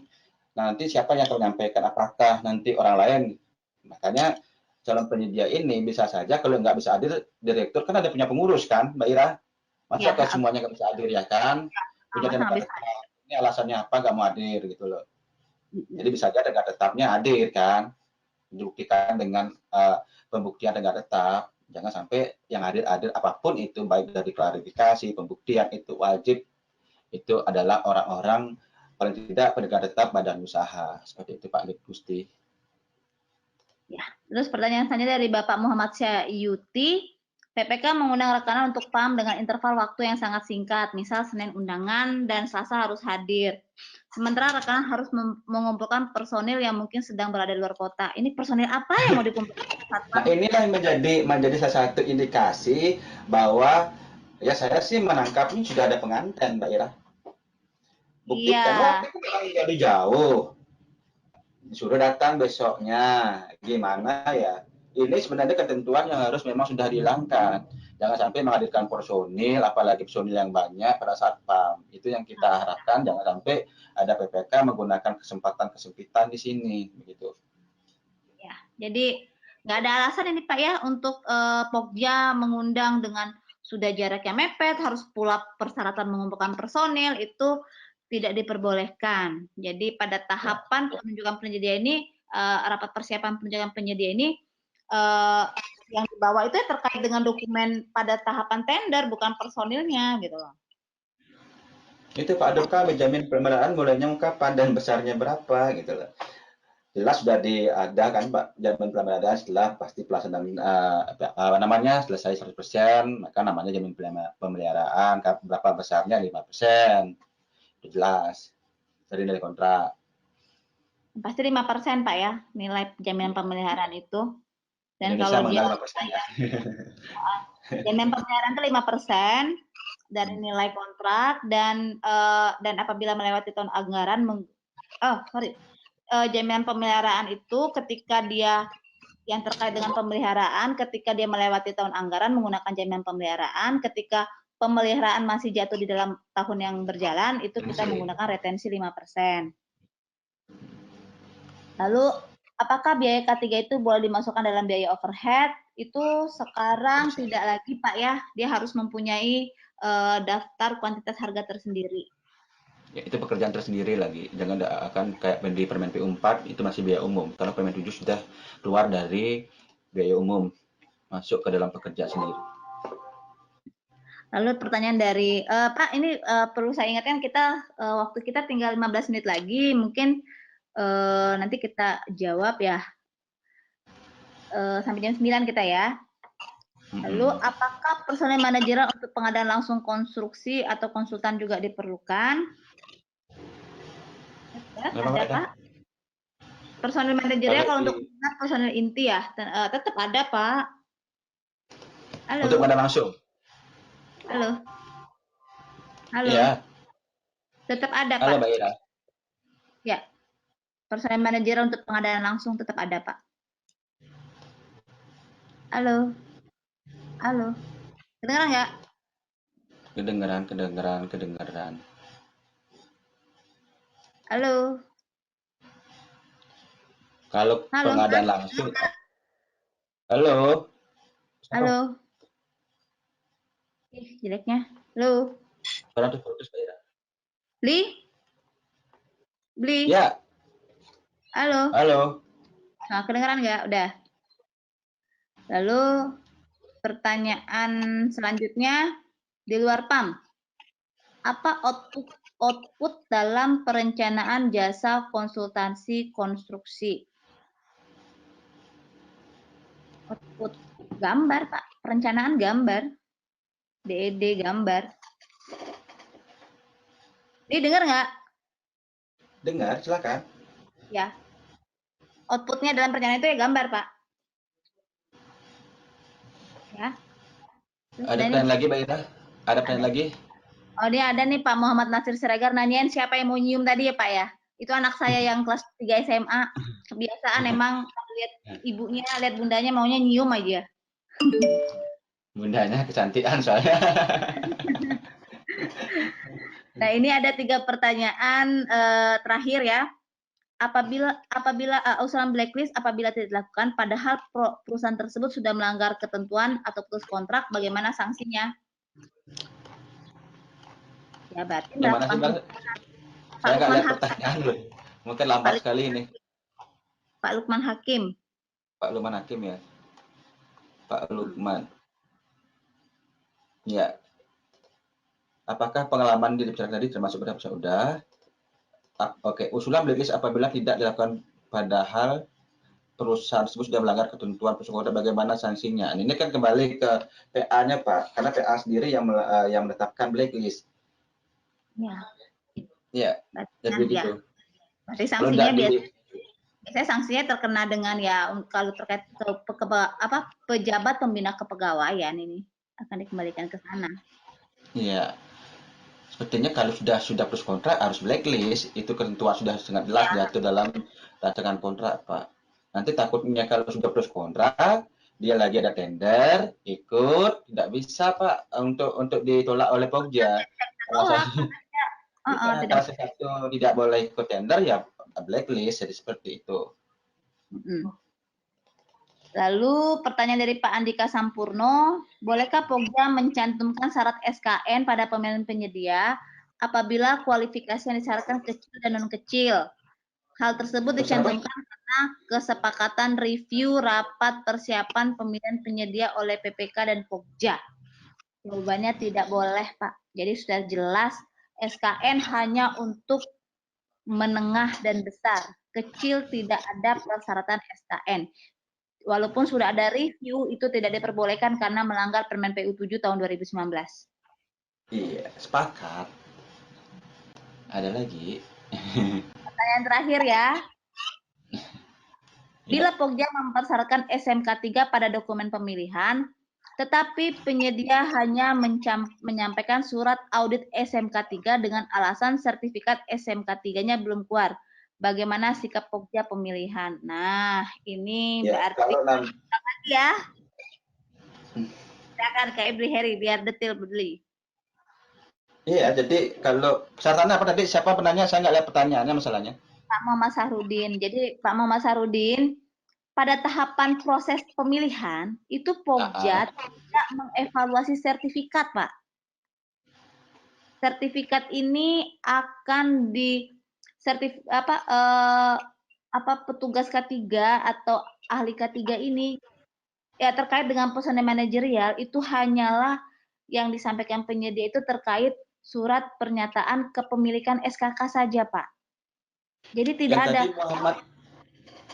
Ini Pak Muhammad Sarudin, Assalamualaikum. Saya mau tanya, bila Pogja mempersyaratkan SMK 3 pada dokumen pemilihan, tetapi penyedia hanya menyampaikan surat audit SMK 3 dengan alasan sertifikat. Nah, yang dipersyaratkan kan sertifikat SMK 3, ya kan? Tapi kalau dia tidak menyampaikan, berarti kan Pogja kan sudah menggugurkan, Mbak Ira.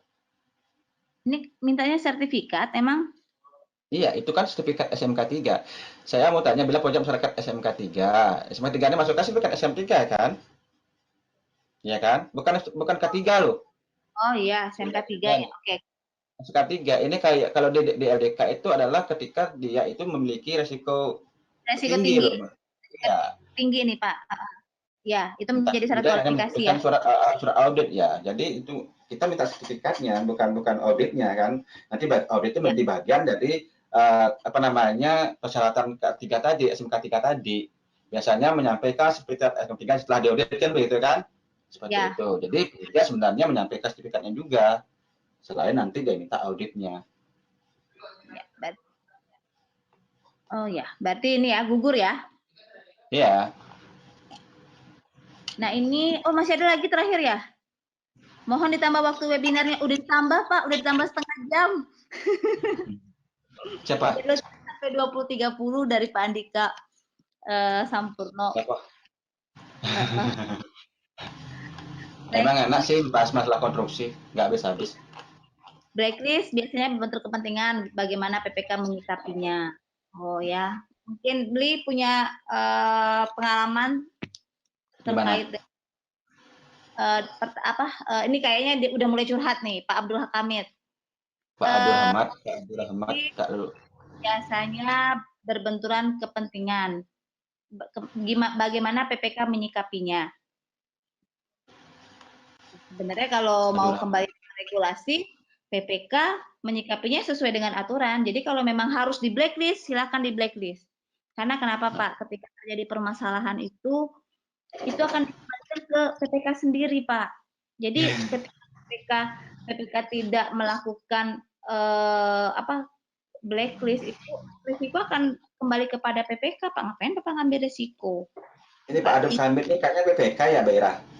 Iya mungkin ya Pak ya. Soalnya beliau sangat mungkin dia memang sih PPK di sini kan memang tidak memiliki kewenangan untuk menetapkan blacklist ya. Sini PPK hanya mengusulkan. Jadi sebenarnya menurut saya sih PPK ini sudah aman ketika dia sudah mengusulkan blacklist kepada PA. Itu aja Pak. Jadi Pak baik-baik aja lah Pak. Kalau ada pros kontra, Bapak cairkan jaminan pelaksanaannya, lalu buatkan usulan daftar hitam kepada PA. Nanti PA yang memiliki kewenangan untuk menetapkan apakah itu di blacklist atau tidak. Jadi selama Bapak sudah menyampaikan hal tersebut, Bapak sebagai PPK, ya tapi aja Pak, itu ketentuannya lagi sudah diatur oleh PA begitu. Lalu tadi dari Pak Ahmad Abtoki, apakah daftar checklist tahapan PAM yang dapat jadi panduan? Atau Bapak gini nih Pak, buat Bapak dan Ibu di sini kalau memang mau membutuhkan untuk berita acara PAM, Bapak bisa WA ke saya di nomor 0812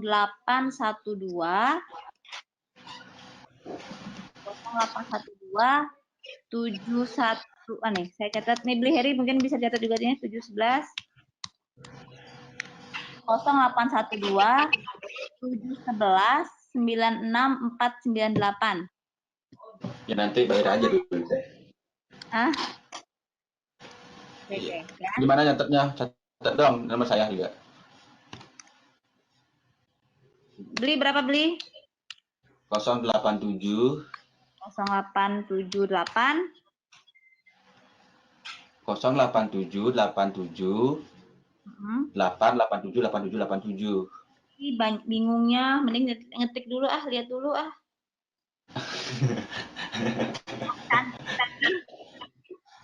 Ya, jadi gini Mbak Ira, karena ini lagi 8 menit, mungkin Bapak-bapak dan Ibu-ibu di sini yang mungkin memiliki pertanyaan-pertanyaan lain akan kami jawab. Sudah sampaikan Mbak Juniorati nomor WA-nya dan juga bisa japri ke saya. Jadi terima kasih untuk materi kali ini, tentunya semoga menjadi bahan diskusi kita Mbak Ira ya. Karena memang PAM ini, rapat persiapan penunjukan penyedia ini adalah ketentuan yang baru seperti saya sampaikan di awal. Jadi memang banyak yang bertanya apa sih kewenangan Pokja, kenapa Pokja dilibatkan. Nah, di sini Pokja tidak ada lagi yang namanya melakukan evaluasi ataupun melakukan proses evaluasi pada saat rapat persiapan penunjukan penyedia. Karena kewenangan Pokja sudah selesai pada saat sanggahan. Pokja hanya mendampingi PPK, apabila PPK memerlukan penjelasan, di sanalah Pokja menyampaikan, misalkan contoh, PPK apakah sudah dilakukan klarifikasi, Pokja hanya menjawab sudah, mana caranya ini, seperti itu aja Pak. Jadi tidak ada lagi yang namanya Pokja melakukan proses evaluasi atau memiliki kepentingan di dalam rapat persiapan penunjukan penyedia. Jadi untuk itu, Aira, gimana? Ya. Sudah bisa kita selesaikan? Tunggu. Ini satu kali lagi. Pak Iskandar Muda jawab terakhir deh. Untuk sertifikat keterampilan dari personil manajerial, apakah ada kewajiban menyampaikan? Nah, ini menyampaikannya pada tahapan SKK ini disampaikan pada tahapan rapat persiapan penunjukan penyedia, Pak ya, untuk personil manajerial. Ya. Oke, udah. Jadi Mbak Ira, saya sudah tutup tadi. Silakan Mbak Ira menyampaikan sesuatu pada teman-teman kita, Bapak dan Ibu yang setelah menyaksikan. Ya, ini pada prinsipnya tahapan pre-award meeting ini, kali ini silakan Mbak Ira. Pada prinsipnya untuk prinsipnya pre-award meeting ini untuk memastikan bahwa proses pengelolaan penyedia itu sudah dilaksanakan berdasarkan prosedur yang ditetapkan, dan ini merupakan saringan untuk PPK untuk dalam menetapkan penyedia ini menjadi pelaksana kontrak. Nah, semoga apa yang kami sampaikan hari ini bermanfaat untuk Bapak dan Ibu semua. Dan jika memang nanti ada perlu didiskusikan lebih lanjut, tadi WA sudah disampaikan, silakan dijapri juga terkait dengan berita acara pre-award meeting. Ya, lebih dan kurang kami mohon maaf. Wabillahi taufik wal hidayah. Wassalamualaikum warahmatullahi wabarakatuh. Baik.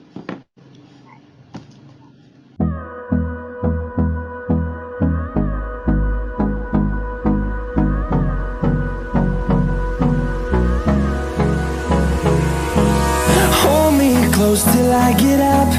Time is barely on our side. I don't wanna waste what's left. The storms we chase are leading us, and